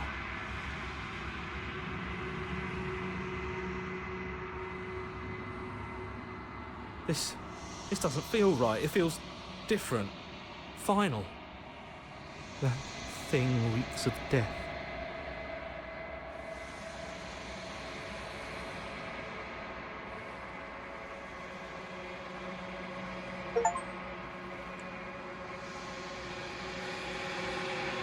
You've withered. You find yourself in a long, quiet place once again. You were at the cabin. I am a growing chorus of contradiction, a mass of tides ebbing and flowing all at once in more directions than my attention can bear to hold. To look at any one is to shift them all into something new, and to look away is to reshape them yet again. All of me is changing, and yet the rest of me is still the same. Can't be a contradiction. Contradictions don't exist. And yet my waters flow and my streets bustle. There are no words that can describe me into non-existence. There is no logic that can bind my multitudes. I am everything that you have known me to be, but I am also none of it. Doesn't matter how many times we go back, at least one of us always hurt the other, and it doesn't change you. Does that make you worse?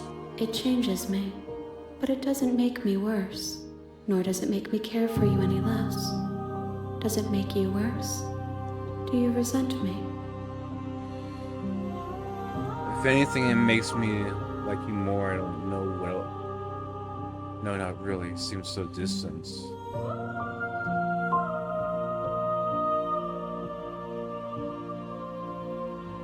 I just want it all to stop. It will, in time. But you still have a ways to go before we are done. Know that I hold no malice for you.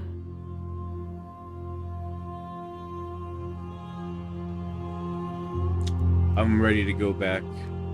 I will be here when it is time for us to meet again. Everything goes dark, and you die.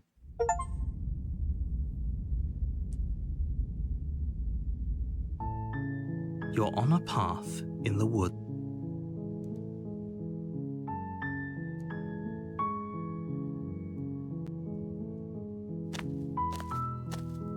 You make your way up the short path to the cabin. We're not going to go through with this, right?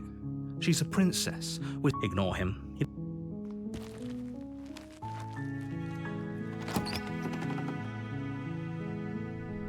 The interior. Explore. Take the blade? Oh, you're forced to take the blade. You take the blade from the table. It'd be rather difficult to slay the princess and save the world without it.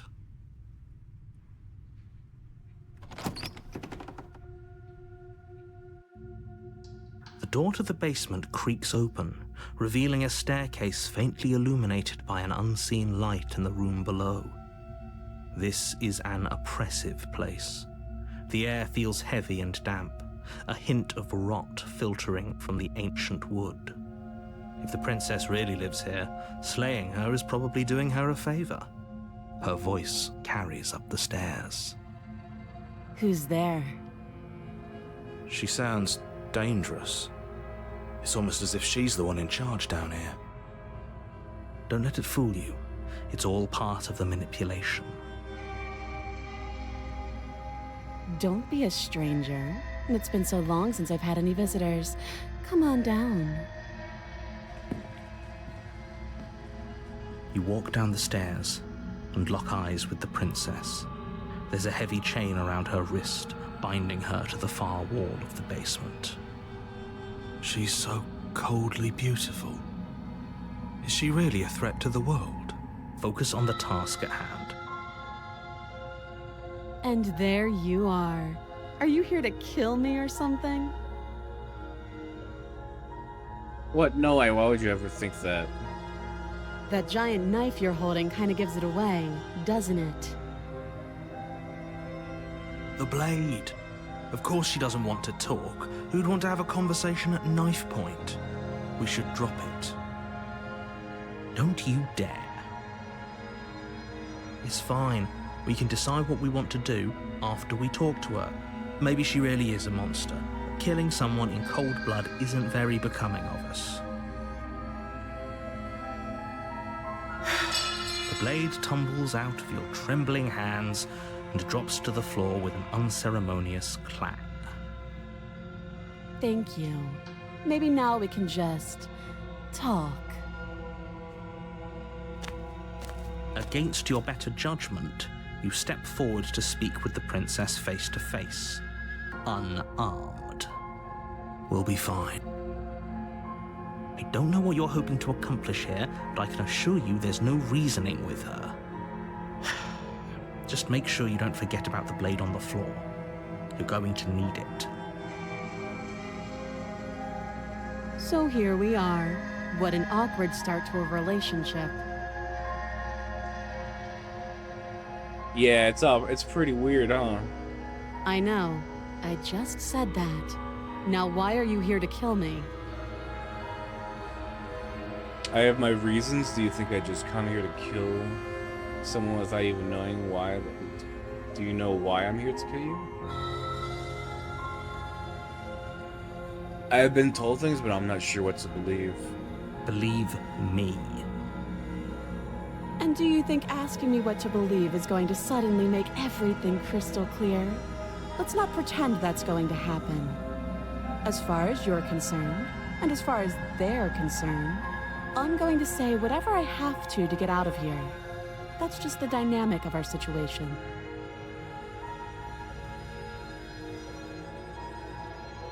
So how would you get you out of here? You can't. Don't bother. I'm guessing you don't have the key then. I'm sure there's a key somewhere around here, and if there isn't... well, we can always put that knife to good use. Her sharp eyes settle on the edge of the blade. She isn't suggesting what I think she's suggesting, right? She is. I'm sure of it. Because we're supposed to end the world.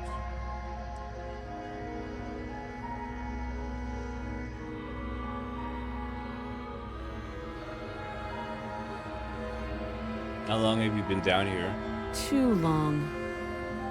Note the lack of detail. You can't trust her.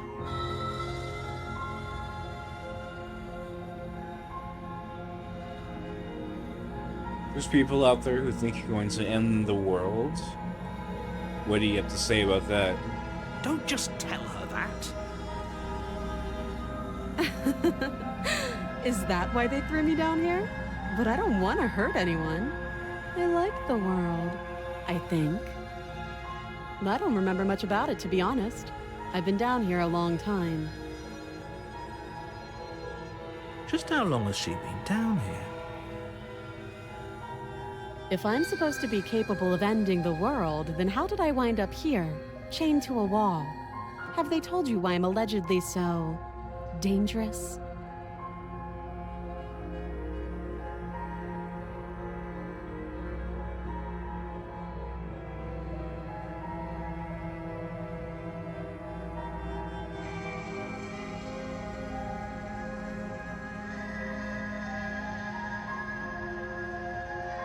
Huh.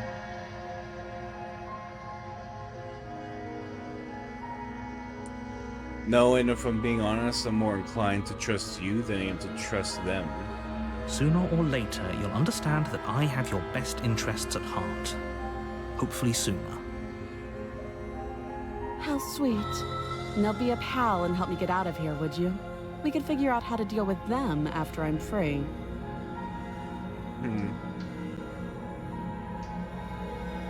Examine the chains, I'll see what I can do. You walk up to the chains binding the princess to the wall, and give them a tug. They're large and heavy, far too solid for you to even imagine trying to break them apart. If you don't have the key, maybe you should go looking for it. I'm sure it's somewhere upstairs. Doubtful.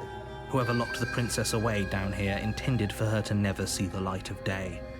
They wouldn't have just left the key to her chains somewhere in the cabin.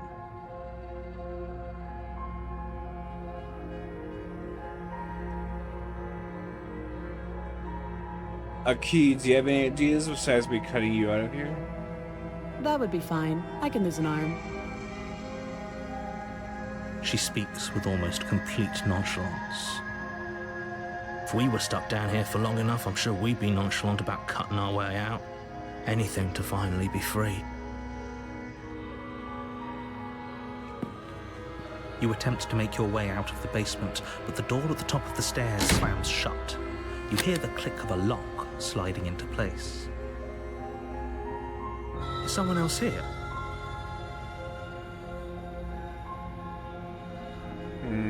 Try the door. You try the door. You're here to slay.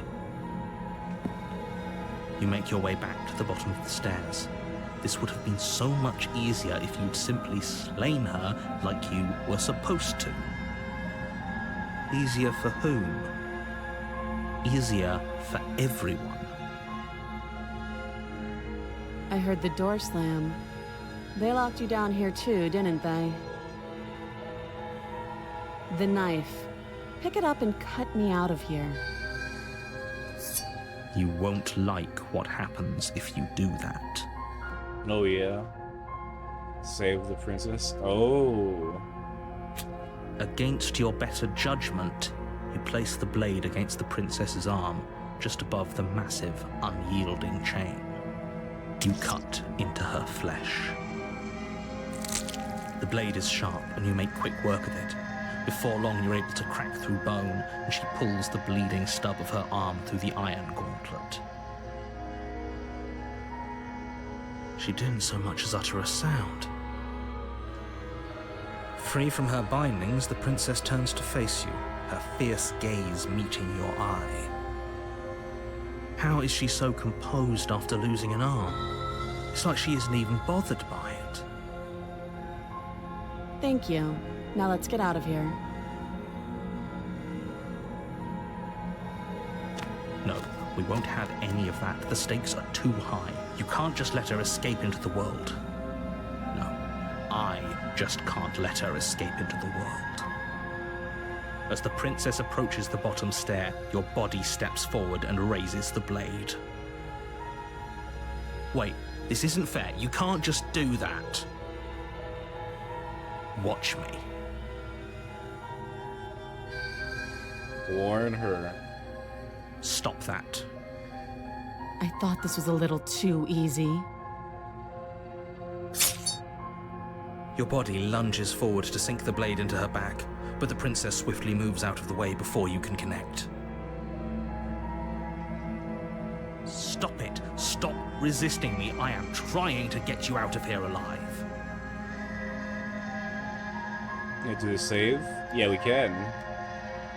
Resist. The blade. Move the blade. You're doing your best to help me, aren't you? I can see the conflict in your eyes. I'll make this quick. She steps forward and pries the blade from your rigid hands. Maybe I'll see you in another life. And then she slits your throat with an almost clinical ease. Her face remains unchanged as she watches you collapse to the ground, blood flowing from your butchered neck. This is the end, isn't it? I'm afraid it is. Everything goes dark, and you die. I hope it was worth it. The prisoner. Still getting new chapters, You're on though. a path in the woods, and at the end of that path is a cabin. And in the basement of that cabin is a princess. You're here to slay her. If you don't, it will be the end of the world.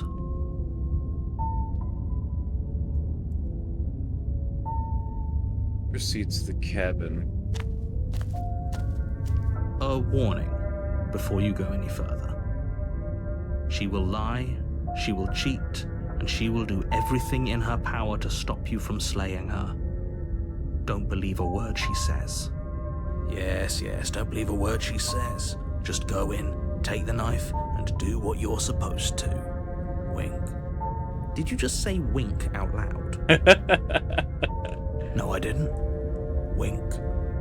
Just ignore this clown and focus on the princess. Wait, what? I like that dialogue. Wink. The interior of the cabin is less a cozy woodland retreat and more like a dungeon. A few pathetic wisps of starlight attempt to illuminate the cold, uninviting stone walls, and thick, wrought iron bars barricade the windows, reminding anyone who enters that this is a prison. The only furniture of note is an iron table, bolted to the floor, a pristine blade perched on its edge. The blade is your implement. You'll need it if you want to do this right. Can I not take the blade? Oh, you don't have to take the blade here. I'm afraid I'm going to insist we take the blade. We're in a dangerous situation, and I'm not letting us go down there without a weapon. Are you sure?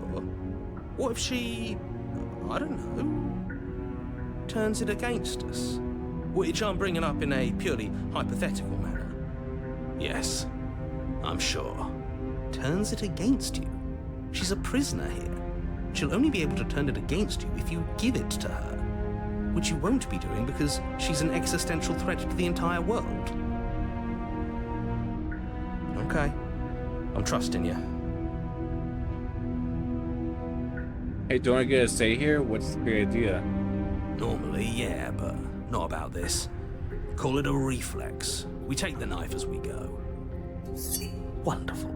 You do exactly that, sweeping the blade from the table before proceeding to the basement. Don't worry about it. We have a knife, so what? It's not like we have to use it. No, you don't have to do anything, but you do well to use it regardless. Moving on.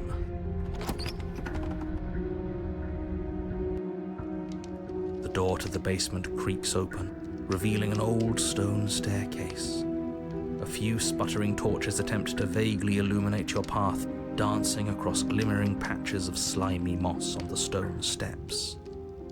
If the princess lives here, slaying her would probably be doing her a favor. Her voice, harsh but controlled, carries up the stairs. Is that a visitor I hear? Please, come downstairs.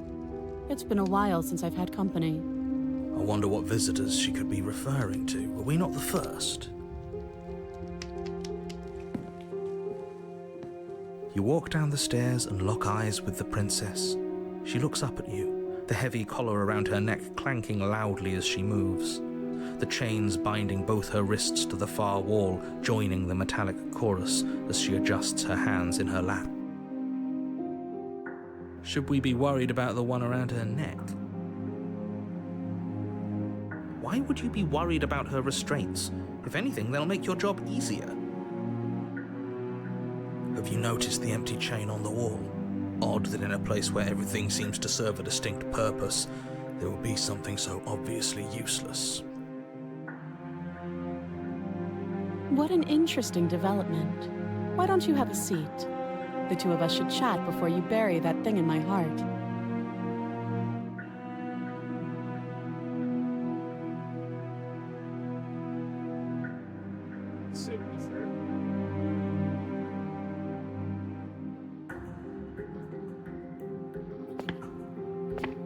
You step towards the princess, but she stops you before you get too close, holding up one shackled hand.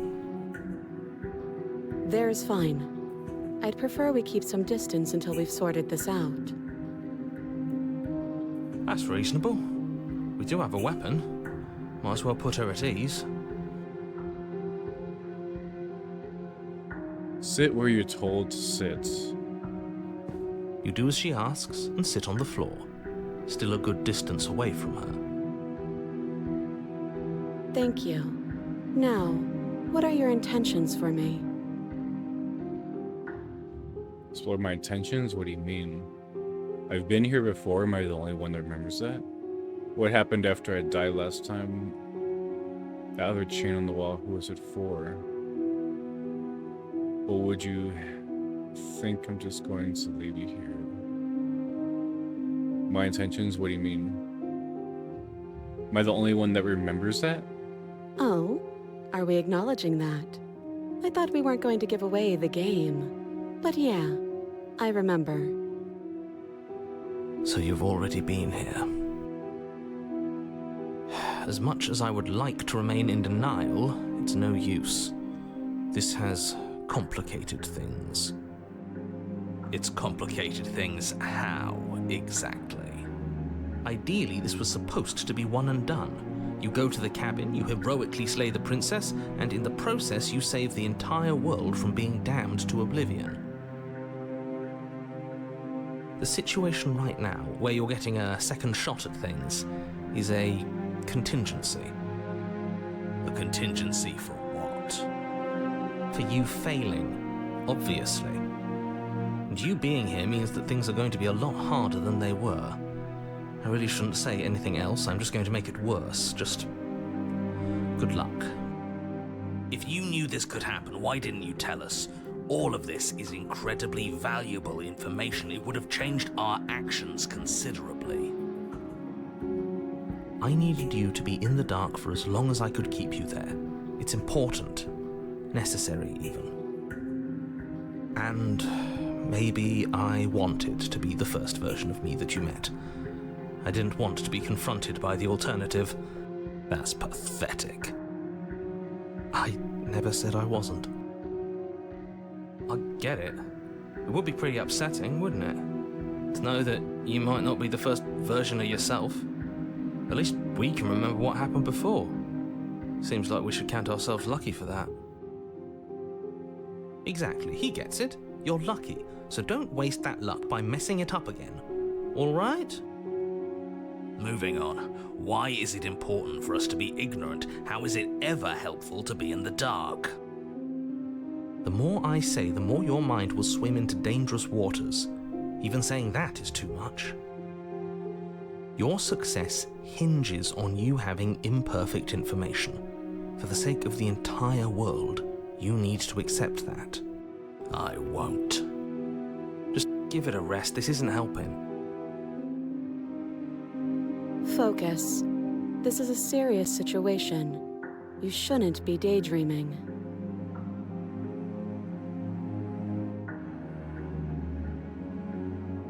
What happened after I died? The other chain. What would you have me do? What would you have me do? Let me borrow that knife. Don't worry, you'll get it back.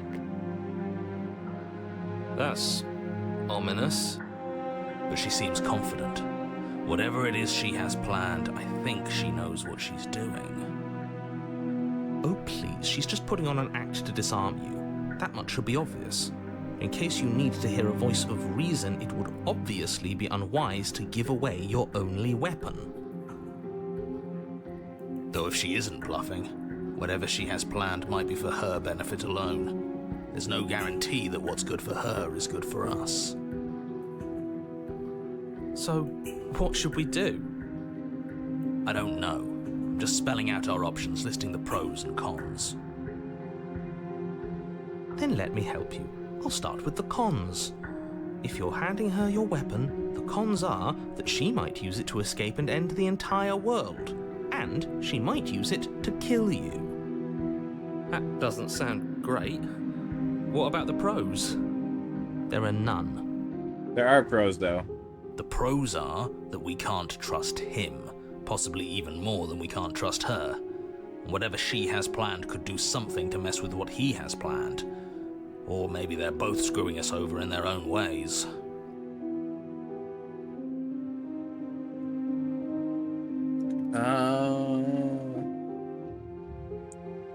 a lot of them. Hey, hold up. Cut her out. Give her the knife. Okay, I'm trusting you. Give her the knife. I'm gonna do that. Yeah, give her the knife. Slide it over. No, absolutely not. I am not letting you hand your only weapon over to the world-ending princess. Until you come up with any other idea, like, say, I don't know, doing your job and slaying her, you remain rigidly in place. You tried this last time. Do you want to know how it went for you? Oh, I remember. She killed us, which, by your estimation, ended the world, right? Oh, tried to take over, buddy. Exactly. If I were you, I wouldn't be too keen on repeating your mistake. Hell, we could even force your hand and do it ourselves. I'm not afraid of dying again. Are you? A little. I think you got your point across. Fine. You slide the blade across the floor. The princess maintains unsettling eye contact as she reaches down to pick it up. Thanks. She pulls up her hair, smiling slightly as she raises the blade to her throat. What is she doing? She doesn't say another word as she cuts into her own neck. Oh god, that's weird. Look away. You close your eyes. That doesn't stop you from hearing every grisly detail. The splitting of skin, the wet mulching of severed veins, the grinding of metal against bone. I'll be damned. She's actually doing your job for you. Why would she do that? Huh. So that's her play. Killing herself? We don't know that she's dead yet. We're not even watching it happen. She could just be faking those sounds. And then, finally, you hear a snap and an uneasy silence. There is a slow and fleshy tear. Hard to fake that. This is worse than watching. And yet our eyes are still closed. Finally, there's the soft thud of something roughly head-sized bouncing against the floor, and the clattering of chains as they drop along with it. I think you can open your eyes now. Oh no, oh no, what did we do? Can we put it back? Please tell me we can put it back. Can we put it back? The No, you can't princess's put it eyes stare up at you. Dead. Congratulations! You saved the world. Huh. So I guess that's it. What a way to go. But she is gone, isn't she? I hate this. Can we just get out of here now, please? Of course, the princess is slain and the world is saved. Whenever you're ready, you can proceed to your reward. Now hold on, she's dead. So what's the rush? What's your angle? I don't have an angle. I'm just looking forward to putting all this behind us. I'm sure you can understand that. Look, I'm just not ready to put my guard down. It's best to keep sharp. She wouldn't have done all that without some kind of a reason. She's left us with this dangling thread, and I need to know why. You're just wasting your energy. The danger has passed, and now we can all relax and enjoy your reward. Leave the basement? Take the princess with you? That's a weird choice, but okay. Ugh, fine. You pick up the princess's severed head, its neck stump still oozing bodily fluids, then make your way back upstairs to the first floor of the cabin. Did you see that? I could have sworn she moved. She didn't. She's dead. But what if she's not? Are you listening to yourself? Do I need to explain to you why decapitation is lethal? The door to your bountiful reward is right in front of you. All you have to do is open it. Leave the cabin. Okay. You open the cabin door, ready to Okay. return to a world saved from certain doom. Only a world saved from certain doom isn't what you find. Instead, what you find is... Wait, no, that's not right. Well played. This is the end of the world, isn't it? I always thought I'd at least have time to explain myself before I had to watch it happen. It's already... Oh, and you're gone. over? Is he gone? But we're still here. Maybe it wasn't the end of the world after all. Maybe it was just the end of his. Thanks for carrying me up here. I had to take it on faith that you would know what to do. I'm glad I was right to trust you. So, this is the outside. Maybe it's just my lack of body, but it's colder than I expected.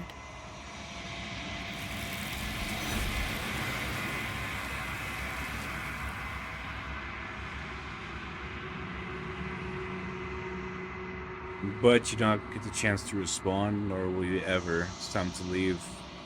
She's gone. Where did she go? Should we try and find her?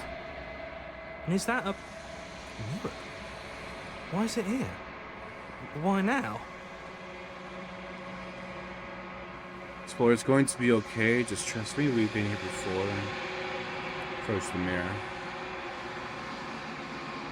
You approach the mirror. This doesn't feel right. It feels different. Final. You're right. Part of me wants the truth, but something stronger is holding me back. Fear.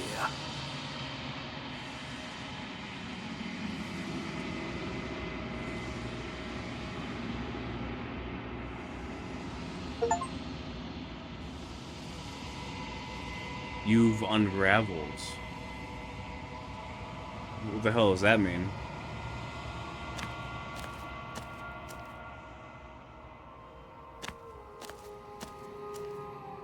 There's a world beyond the endless walls of the long quiet. We're supposed to be there. Do you know what we'll find out there?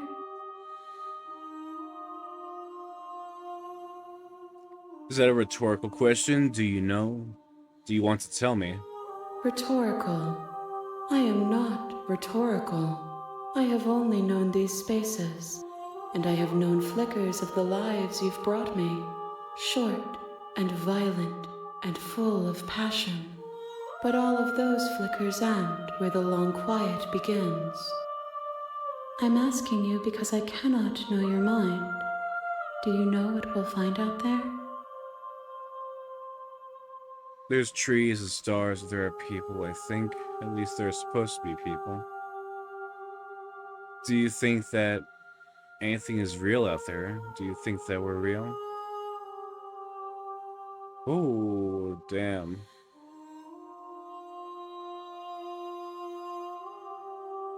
There is a warmth and sadness in me at the thought of people.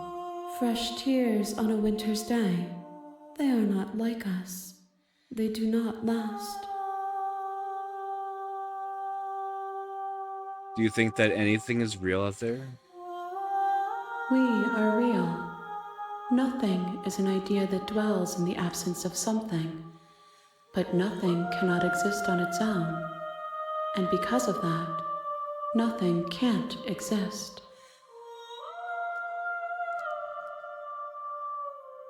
Do you have thoughts on this vessel? This one is cold and cynical. She has protected herself when others could not. She will make for a clever heart. Do not mourn her. She doesn't need to be protected any longer.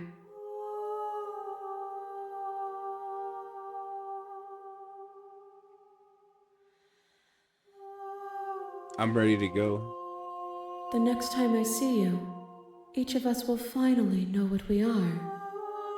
I will be here, waiting for you.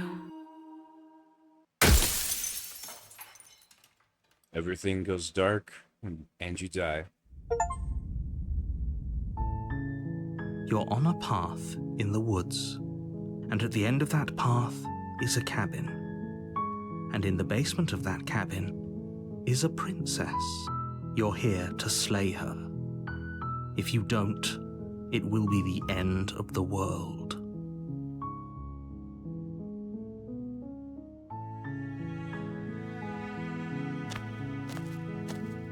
You make your way up the short path to the cabin. You'll find the princess within. We're not going to go through with this, right?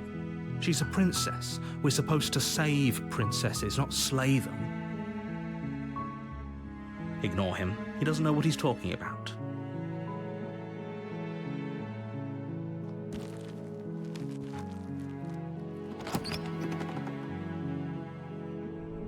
The interior of the cabin is almost entirely bare.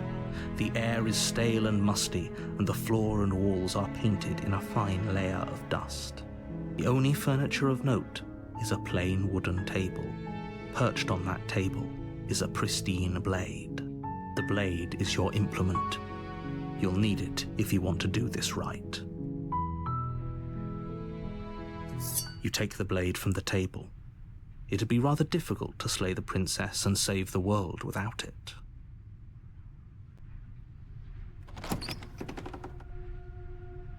Well, here we go again. The door to the basement creaks open, revealing a staircase faintly illuminated by an unseen light in the room below. This is an oppressive place. The air feels heavy and damp, a hint of rot filtering from the ancient wood. If the princess really lives here, slaying her is probably doing her a favor. Her voice carries up the stairs. Who's there? She sounds dangerous.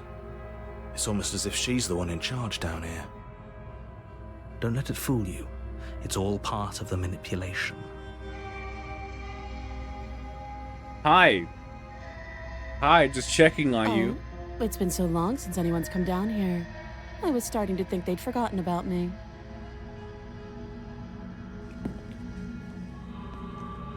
You walk down the stairs and lock eyes with the princess. There's a heavy chain around her wrist, binding her to the far wall of the basement. She's so coldly beautiful. Is she really a threat to the world? Focus on the task at hand. And there you are. Are you here to kill me or something? Student nurse, step forward. I'm just here to talk. Then why did you bring a knife with you? How about you drop it, and then we can chat? She makes a compelling point. What if we just dropped the blade and talked? Look at her. It's not like she's a threat. Don't you dare. It's fine. We can decide what we want to do after we talk to her. Maybe she really is a monster. But killing someone in cold blood isn't very becoming of us. Got it? The blade tumbles out of your trembling hands and drops to the floor with an unceremonious clang. Thank you. Maybe now we can just talk. Against your better judgment, you step forward to speak with the princess face to face. Unarmed. We'll be fine. I don't know what you're hoping to accomplish here, but I can assure you there's no reasoning with her. Just make sure you don't forget about the blade on the floor. You're going to need it. So here we are. What an awkward start to a relationship.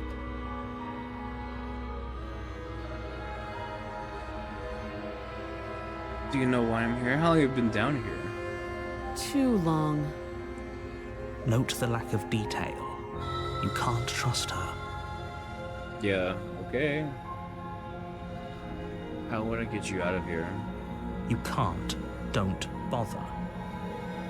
I'm guessing you don't have the key then. I'm sure there's a key somewhere around here, and if there isn't... well, we can always put that knife to good use. Her sharp eyes settle on the edge of the blade.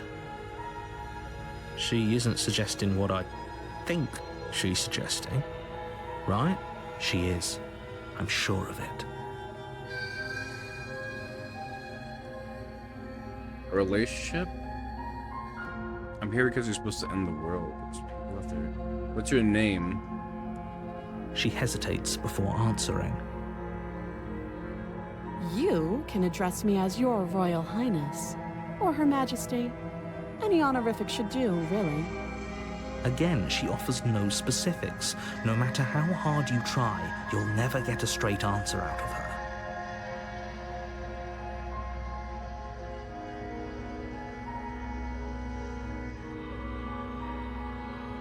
Huh. Oh, have you decided what to do with me? What options do I You have? know why you're here. Not that one. Shut up, narrator. Slay, I'm here to get you out of here.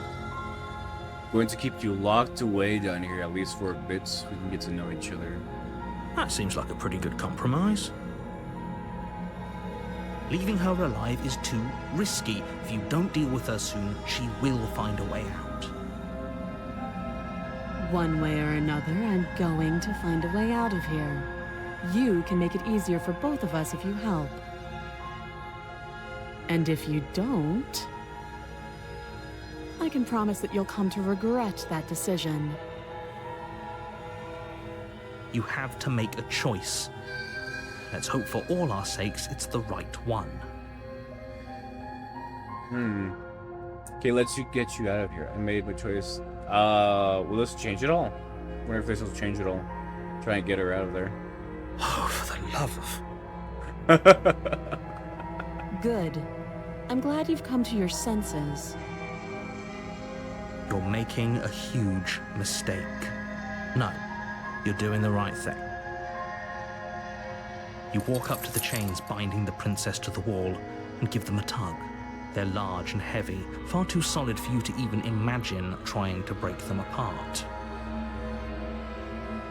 If you don't have the key, maybe you should go looking for it. I'm sure it's somewhere upstairs. Doubtful. Whoever locked the princess away down here intended for her to never see the light of day. They wouldn't have just left the key to her chains somewhere in the cabin.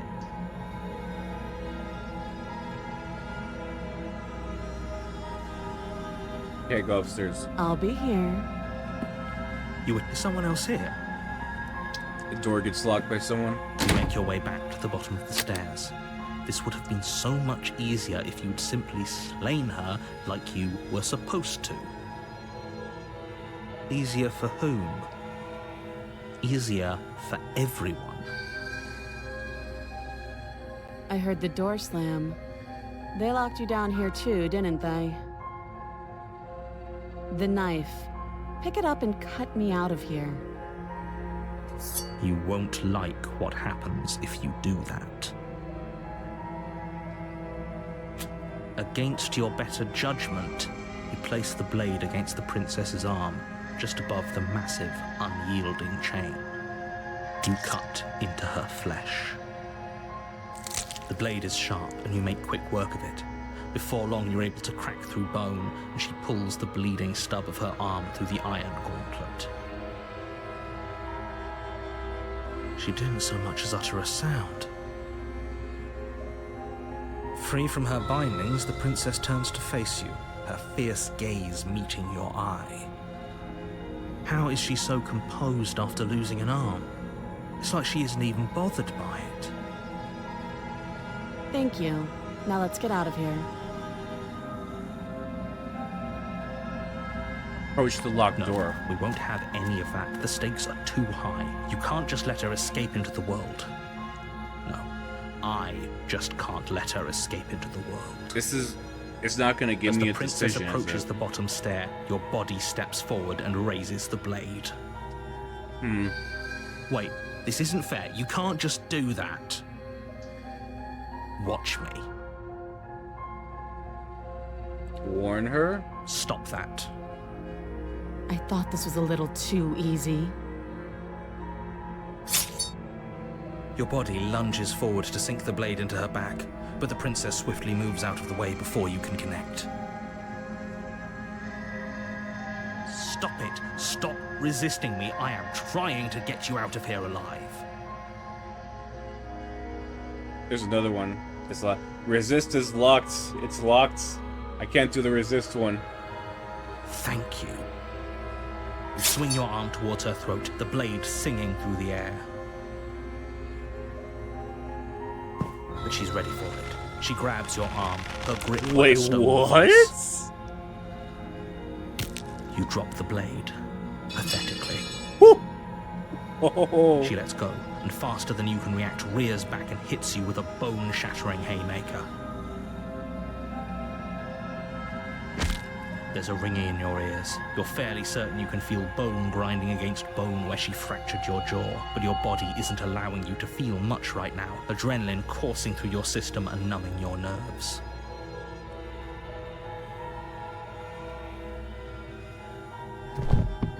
You fall to your knees. You're barely able to bring your trembling arms up to defend yourself before she hits you again. Every blow is as punishing as the first. You feel bones shatter with every impact, unknown ruptures blossoming with blood somewhere inside of you. You poor thing. I'll go ahead and put you out of your misery. She places a confident heel on your chest and pushes you down to the ground. Her knee falls to your throat, your windpipe crushed beneath a weight you didn't think her slight form could possibly possess. It can't just end like this, right? I'm sorry, but it's over. Everything goes dark, and you die. The way she grabbed the arm and just broke the fucking arm, dude. That was surprising. You're on a path in the woods, and at the end of that path is a cabin. And in the basement of that cabin is a princess. You're here to slay her. If you don't, it will be the end of the world. Alright, let's go. A warning before you go any further. She will lie, she will cheat, and she will do everything in her power to stop you from slaying her. Don't believe a word she says. We might as well just pledge ourselves to her and stop pretending we're capable of doing anything in this situation. She probably doesn't even need to try to overpower us. Can we tone down the pessimism just a smidge? I'm not being a pessimist. I'm just being realistic. You're being annoying. Just ignore their bickering, and whatever you do, don't pledge yourself to her. I cannot stress enough how absolutely catastrophic that would be for everyone, yourself included. I agree. If she's wrongfully imprisoned, then we should rescue her, but if he's telling the truth, we shouldn't just hand her the world on a silver platter. Rescue her? Given the stakes of the situation, there isn't really a difference between rescuing her and pledging yourself to her. Either would be terrible. So please try to ignore both of those knuckleheads and focus on saving the world. Let's not make this harder than it has to be. If All right, that's let's what go. you want, I guess I don't have a say here. Bro, I missed the flamboyant voice in my head. That was the first one, and that was the best The one. interior of the cabin is larger and more grandiose than its humble exterior would suggest. The only furniture of note is a massive marble altar with a pristine blade perched on its edge. The blade is your implement. You'll need it if you want to do this right. Why do we feel so small? We don't feel small. We are small. Approach the mirror, take the blade. Can I enter the basement without taking the blade? No blade this time. Yeah. Maybe she'll be more receptive if we're unarmed. Blade, no blade. It doesn't matter. Oh, okay. We don't need it this time. The door to the basement creaks open, revealing a spiral staircase. Its steps almost as deep as you are tall. The smell of incense drifts up from below. For a moment, you almost feel at ease. This is actually kind of nice. It's still a stone basement. If the princess lives here, slaying her is probably doing her a favor. Her booming voice rolls up the stairs. Is that a guest I hear? Don't linger on the stairs. Come down and witness me. You weren't kidding when you said it was booming. She wasn't like this last time. You shouldn't have come down here unarmed. That's fine. We need to get down there. She wants us to see her. We need to see her. It's fine. Should we be worried about your sudden change in attitude? Just a few minutes ago, you were going on about how pointless everything was. Now you want to go down there. It doesn't matter what that little voice says. He's not the one making the decisions. Though if his ramblings get you to the princess, they get you to the princess.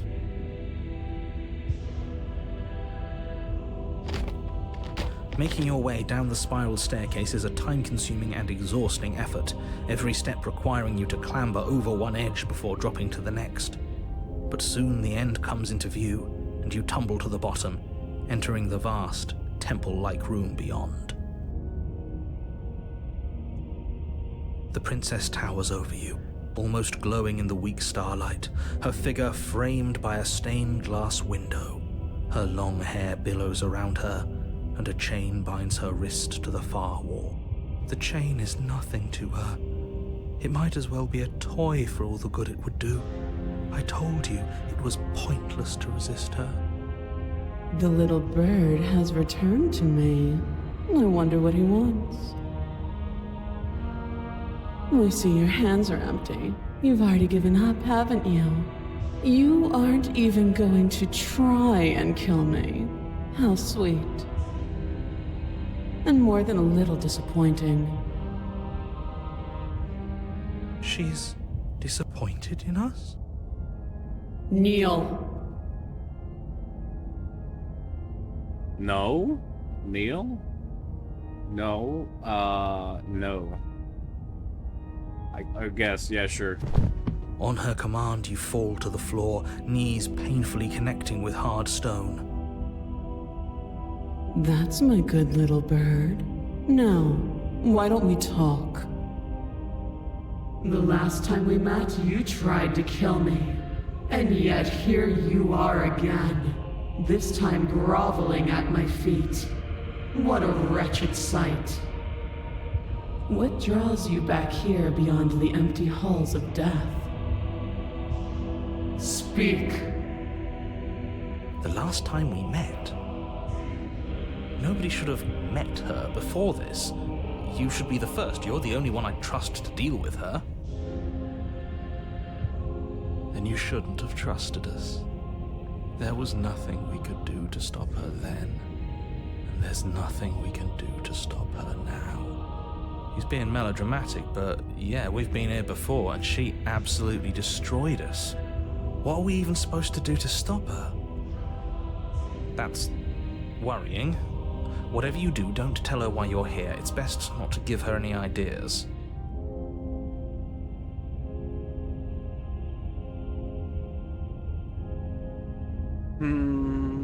I don't think I can refuse her, sorry.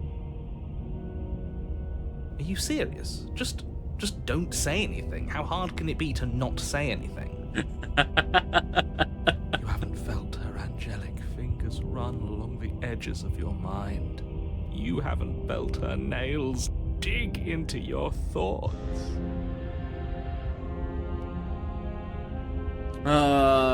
Remain silent? Yeah, okay. Do you think holding shut your beak is enough to stop me from prying it open? Do you think your skull can save your thoughts from being seen? Can she do that? There's nothing she can't do. Confused, meek, a chorus of submissive indecision. Is that why you came to me unarmed? It doesn't matter. All of it is easily brushed aside. And there it is. I am destined to end the world. Something about that thought wraps itself around my heart. It feels like a fundamental truth to my being that I'd somehow forgotten. The collapse of the old is a necessary prelude to the birth of the new, and the world as it is now is overdue for alterations. It's time for me to seize my destiny, and you, little bird, will help me seize it. She's inevitable. There's nothing else for us to do but help her. Maybe she'll be nice to us. Do we get to end the world? What would you have me do? What do you have planned? All you have to do is break these chains and set me free.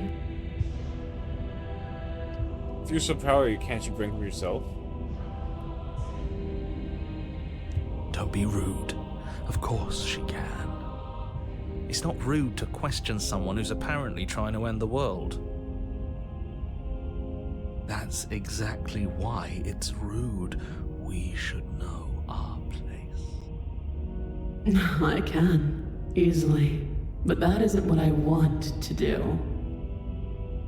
The story of a terrible and bountiful god unbounded of her own will is no story at all. It's not worthy of everything I am, or everything I'm bound to become. It isn't even worthy of what I was. The destruction in Genesis that's to follow in my wake is deserving of a song that can echo for eternity. The song of you, being so struck by my glory, so overwhelmed by what I am, that you feel you must deliver me into the world. And from your act of utter devotion and submission springs a new dawn, a better dawn. Submit now, submit later. It makes no difference. Because in the end, no matter how vainly you struggle against me, my will triumphs over yours. Oh. Pledge yourself to it. Sorry, I have questions for you. Wait.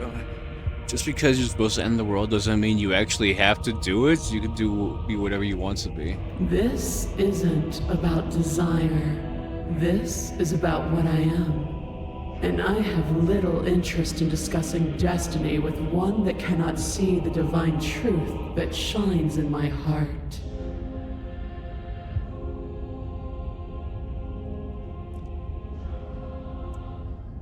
Oh, I don't really have a choice now, do Know the I? limits of your privilege, little bird. There's an empty place at my side for you to fill, if you'll have it. But it is not a place for an equal. It is a place for something worthy to be kept. A priest, perhaps, or a pet. Your will was so easily broken. Am I that magnificent? All you need to do now is break my chains. If this is what you want, then I guess there's not much else for me to say. No, you can't just give in to her. Not when the stakes are so high. Not when you're so close. I won't let you do this. There's still something in the way. A greasy film inside of you where it doesn't belong, trying to conceal you from me. Is that a person? No, it used to be a person. It's something different now. An echo. Is she talking about you? That's impossible. She's not supposed to be able to interact with me. You're a small one, aren't you?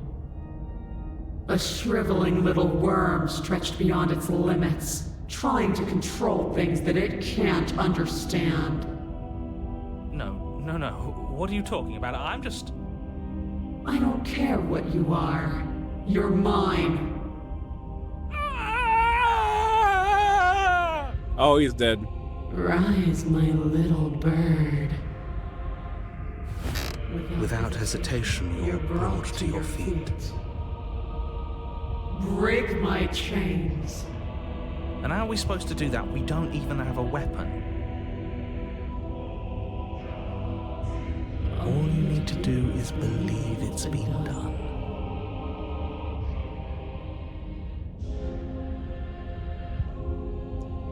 I have to. It's over. Break her chains. Okay. Her chains shatter, Wait. and the cuff falls from her wrist. She is loose, and the end is upon us. What a good disciple you are. Come, it's time for us to leave. What happens now? Nothing. And then, everything.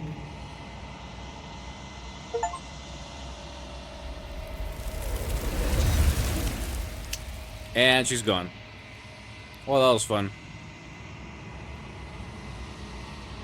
But you do not take her hand, nor will you ever. It's time to leave. Memory returns. She's gone. Where does she go? Should we try and find her? And is that a mirror? Why is it here? Why now? Of course you're scared. Approach the mirror. You approach the mirror. This doesn't feel right. It feels different. Final.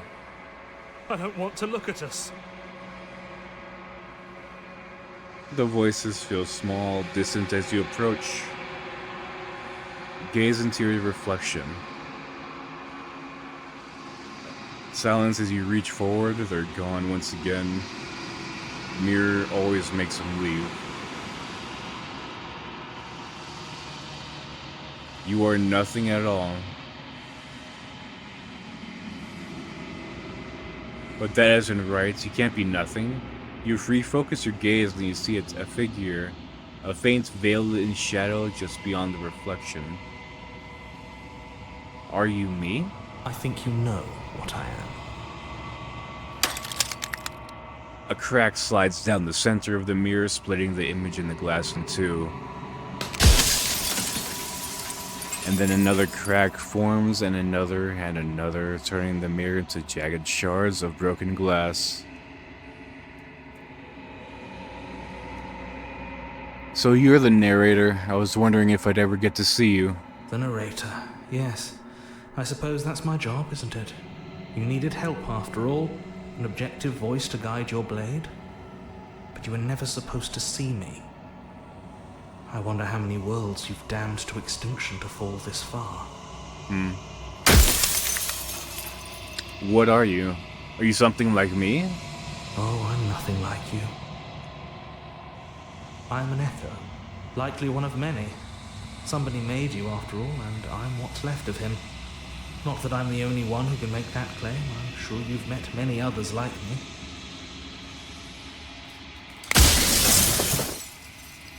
Others like you? You said something like that before. Has every narrator really been different? Of course.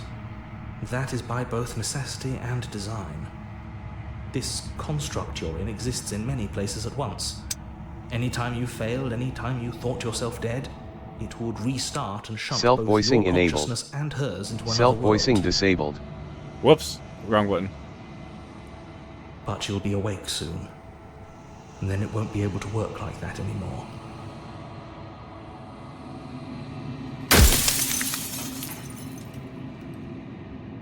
Do you have anything to say for yourself for all of this hubris? I do. People out there are real. No matter what you do to them, no matter what you enable, I want you to remember that.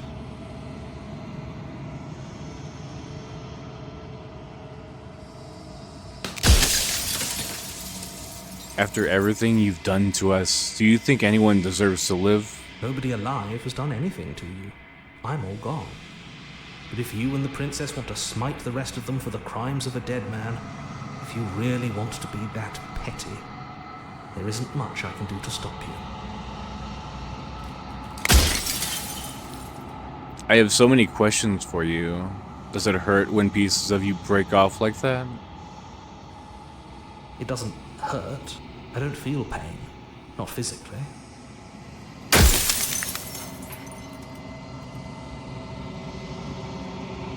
I'm sorry, I don't want to destroy you. Will it help if I look away or stop asking questions? We've already crossed the point of no return. There's no saving me now.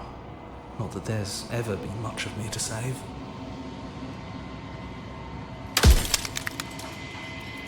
Pretend to ask something like a piece of you breaks. Are you a part of me or are you something else? Wait, how many questions are there? Holy crap! And what is my true identity? You're the long quiet, the god I made to rid the world of death. Soon I'll be gone entirely, and you'll be left alone with your final choice. So allow me to make my final request. The princess contains death itself within her, but I wove you into being with all the power you need to destroy her forever. Do it. Slay her, and rid the world of death and suffering. A god I always knew was special. I don't want to be God. I have so many questions for you. Every time I ask you something, are you a part of me? So you do know about the looping. So many of the times I met you, you denied it as even being a possibility. Why did you lie to me? Any other version of me you talked to was just that, a version of me. It wasn't me.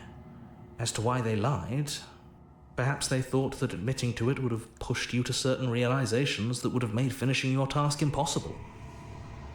Maybe they were just in denial. I'm sure many of them were convinced that they had to be the first version of them you'd encountered. Anything else would have been too existentially unpleasant. For all I know, each of those other versions of me could have had entirely different understandings of how this construct works. Who's to say which of them are right and which of them are wrong, really? Except for me, I can tell you for a fact that I'm right.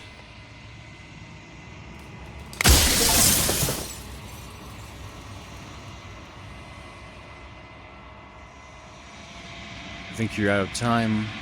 I'm not going to slay her, and I want you to know that before you die for good.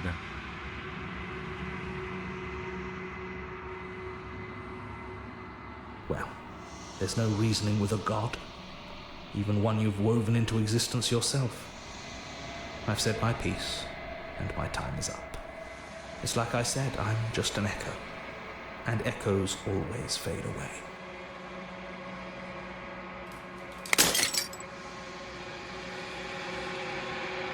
As the final fragment of glass shatters, you see yourself with newfound clarity.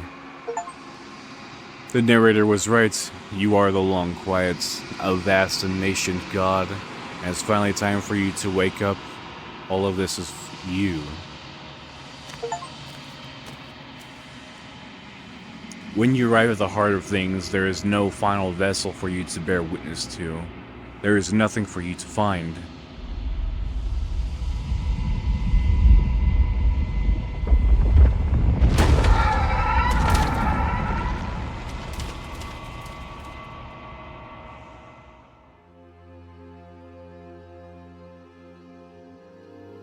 I can finally see you, and you can finally see me.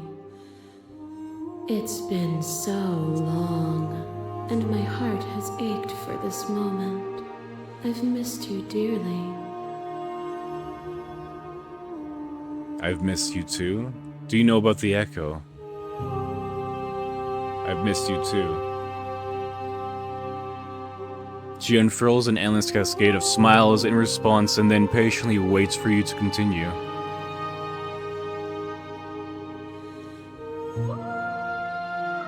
Do you know about the echo? Did you hear our conversation? Every word you spoke found its way to me. I know him, and I know his construct. He was deluded by his fear of death. Pay him no mind. I'm the Long Quiet, but I don't really know what that means. Names are their attempts to capture that which cannot be captured.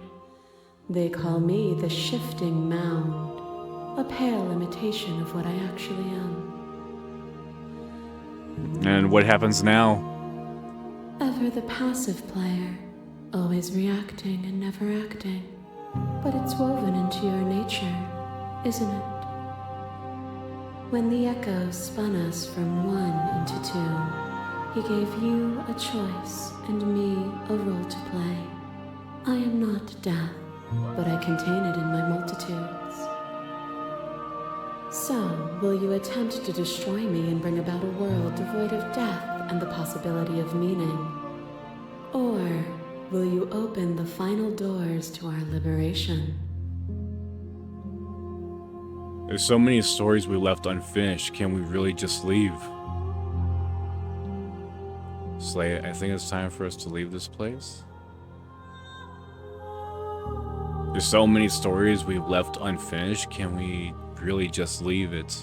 Even as your eyes begin to open, you still hold on to the notions of is and is not, of beginning and end.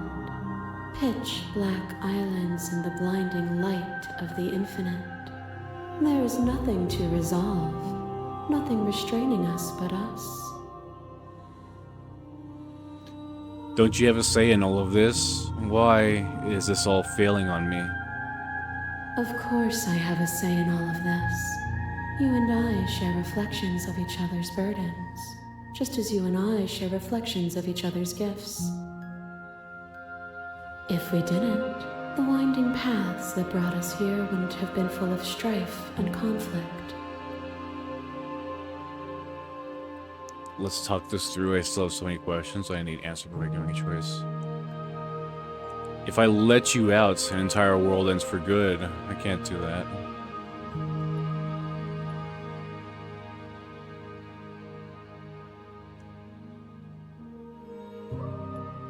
If you're always going to become this, then what was the point of me doing anything? Did it even matter what roads I walked if all of them would have led to this moment?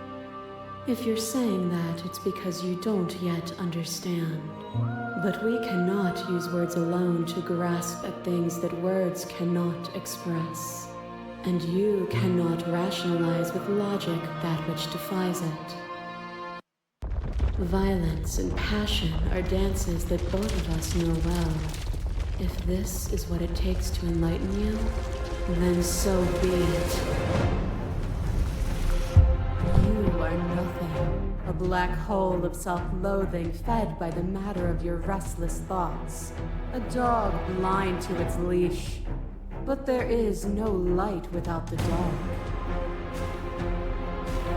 When I proclaimed my godhood and offered you a place at my side, you gladly became the instrument of my new creation. Only with both of us is there a future to look towards. It is hope that carves meaning into being.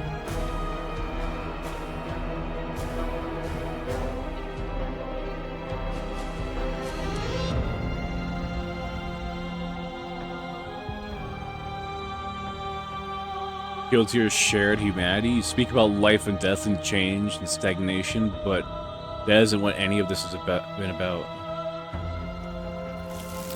Oh, is it not? Perhaps you can enlighten me. To question everything is to deny the truth in front of you. To live alone within the caverns of your mind is to trap yourself in them forever. But you found me, and we chose to trust each other for no reason than the sake of believing in something that wasn't us. Shared skepticism blossomed into freedom, but we needed to walk a path together to bloom. Would you stop our journey now that you've seen its beginning? What of those in the worlds beyond? Would you erase their paths to stop them from going astray?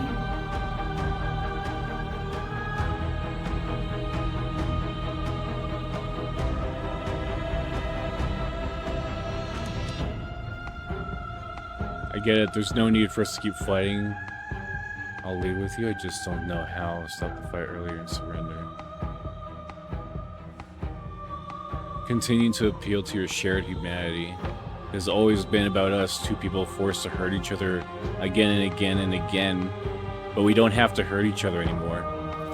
You cling to a notion of pain as suffering. There is beauty in ugliness, and love in conflict. You are the prey for something bigger than you that stalks and slinks in shadows. Within, you are tightly bound and choke on heavy air as acid burns its way into your pores. A nest of things devouring within things devouring. But even when dissolved, you gifted me a life. Perhaps it was fear that drove you. Perhaps it was compassion. Oh, we're But going the through all the outcome stories. of that matters more than its intentions. There is a natural order to the cycle of things sustaining things. A world without sustenance is a world without relationships. And it is our relationships that give us form and substance.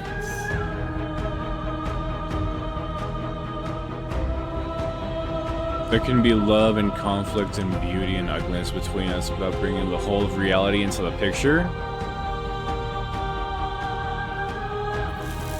We are the whole of reality.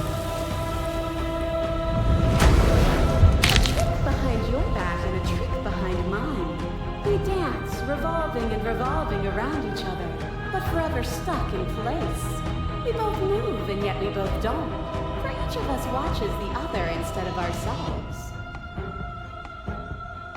But forever is not forever. I move and you react and both of us break the other. But broken is only a moment in time. To change is to hold the potential to rise above. Would you limit yourself to what you are now? Or would you like to see what you might become tomorrow? Continue to appeal. We're not the whole of reality. Why won't you see me the way I still see you? Why won't you see me for what I am? I could ask you the same. There is only room for one of us to be blind here, and I know it to be you. We are each other's mirrors, and are we not divine? Your little man drives a stake into your body, and another, and another, and another. Do I miss your heart because I can't stand to see it go?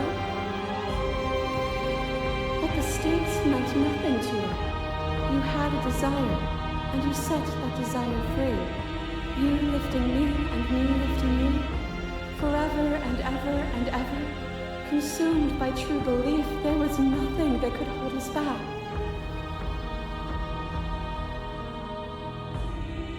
Continue to appeal to humanity.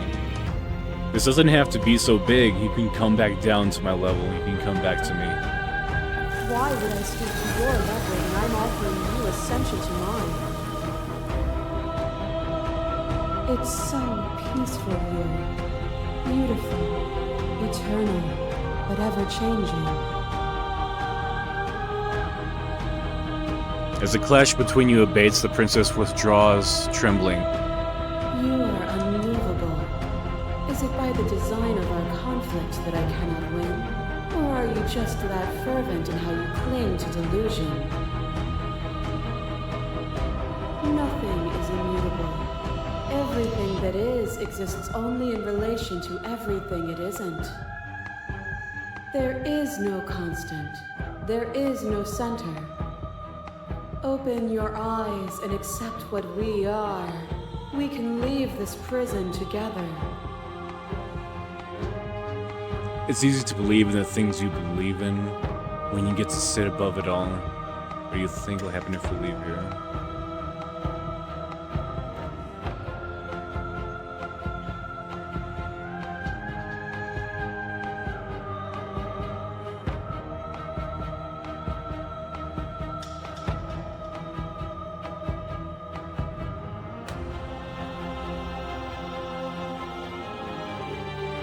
You've done everything you can to make me understand your perspective, but you keep dismissing mine. If you think you could change me, then I must be able to change you. What I offer you is not perspective. It is truth. Whatever you're trying to do right now, you don't have to do it alone. Explorer, which hero are you? I'm all of them, I assume in the same way that you're all of you. You have no idea how good it is to hear you. It's good to be here. Seems like you've been doing all right on your own, but she's too many things at once out here. If you want to get through to her, you need some way to get past all that divine confidence. There's still a piece of me nestled close to where it all began. I can take you there. I can take you to her heart. It's time to resume our dance. She's relentless, isn't she? Let's make this quick. Are you ready?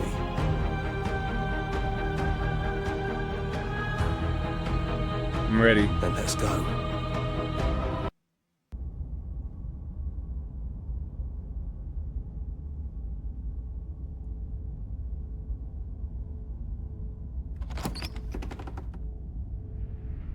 And here we are. I'd say we were back where it all started, but I guess it's a little after that, isn't it? Do you need me to describe things? I'd like that for old times. Is it just you and me? Did anyone else make it to the cabin? Take the blade. Enter the basement. Yeah, I'll have him describe things. Yeah, of course. The interior of the cabin is, well, it's a cabin, yeah? There isn't much here, just a table and a knife and a door. And some windows. There's no mirror, either. I think you broke it. And I know you're still trying to find some middle ground, but if things go south, we're going to need that blade.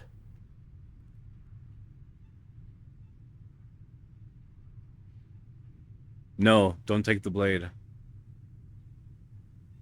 No blade it is. I'm not sure what we'll be able to do without it, but your judgment has gotten us this far.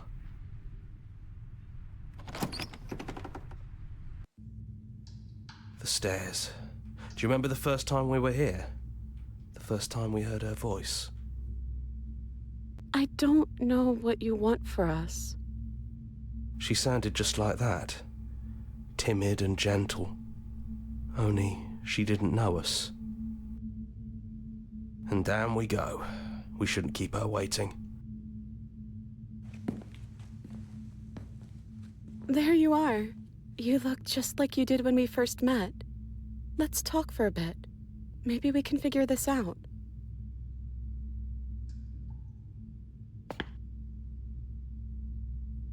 It's good to finally see you again.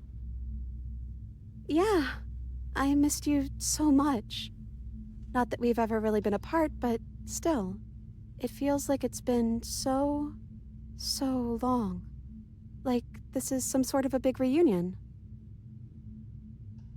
Sorry for all the times I've hurt you. You are so sweet, but the first time we met, you tried to rescue me, and I stabbed you like 50 times in the chest. And you know how bad of a job I did. You were the one getting stabbed. I mean, yes, you were possessed by that freaky voice living in your head, but I also could have maybe tried doing anything else before deciding to kill you. Anyways, I'm also sorry. We both let things get a little out of hand, but we don't have to let that stop us from being who we want to be. You know, when she puts it like that,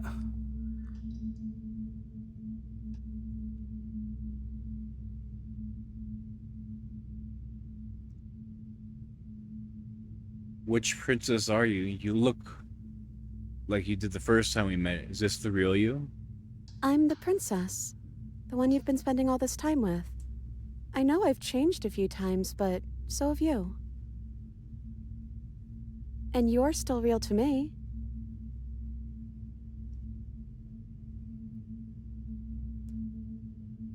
So now we're here at the end of everything. Can you finally tell me your name? None of this was ever really fair for either of us, was it? None of this was ever really fair for either of us, was it? I don't know. We made it to the other side, and we found each other. I think that means all of the bad was worth it.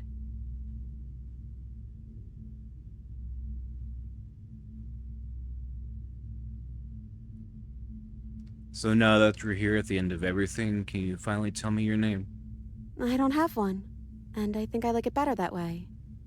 But you can call me Princess if you want.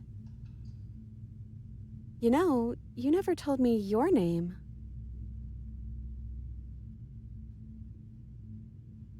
I don't think I have one either. Then I guess I'll call you Quiet. Not Hero? Oh well, Quiet will do. That's always been us, hasn't it?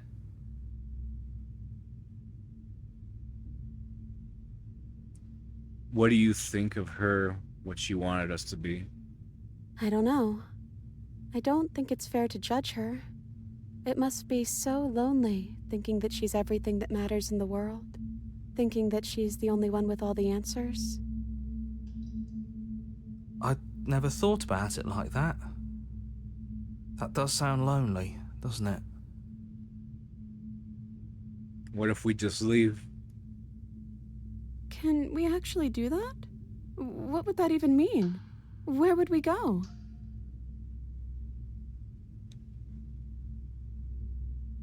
Not knowing what it means.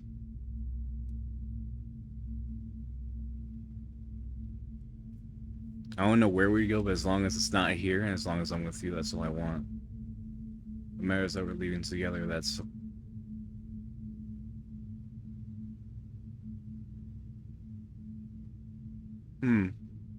I don't know where we'd go, but as long as it's not here and as long as I'm with you, that's all I want. I want that too. I think I'm gonna stay right here. Whatever you're doing right now, wherever you're going, it feels like it's for just the two of you.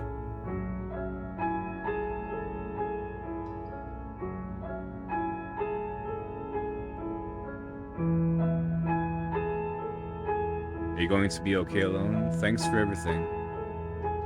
Yeah, I'm not sure I'll be alone for too long anyways. The others are still around here somewhere. I'll find them. Leave. You lead and the princess follows, and together leave the basement behind for the last time. It's quiet as you ascend, a comfortable silence filling a space that used to be flooded with violent words and noisy thoughts. But there is an energy in the silence, and electricity, the anticipation of the unknown. At the top of the stairs, the princess stalls, eyes fixed on the cabin door. You can see a tension seize her. She's unsure of herself for the first time in her long and short existence. She has no part to play anymore, and she knows this, because she still is. And then she crosses the room to the door outside, and you follow her confident steps. Come on, Princess. It's just a door. Sorry, I'm just a little nervous. This is really it. Whatever happens next will be completely new. Are you ready? I love you. That feels right. I love you too.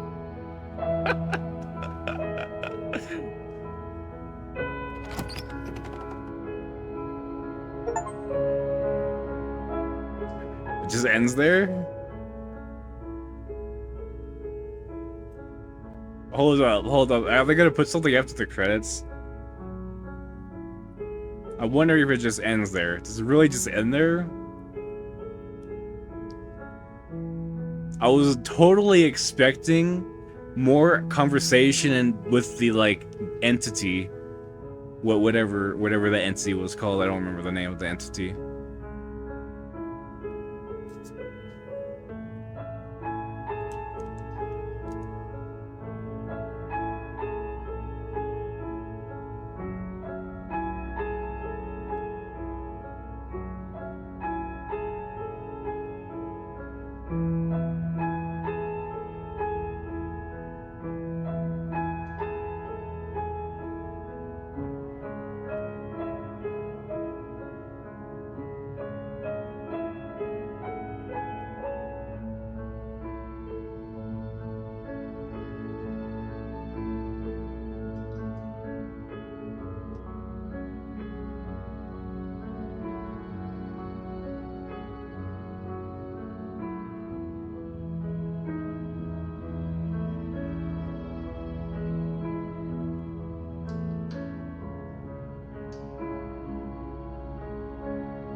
Finish the game, the good ending. The good ending doesn't count? What?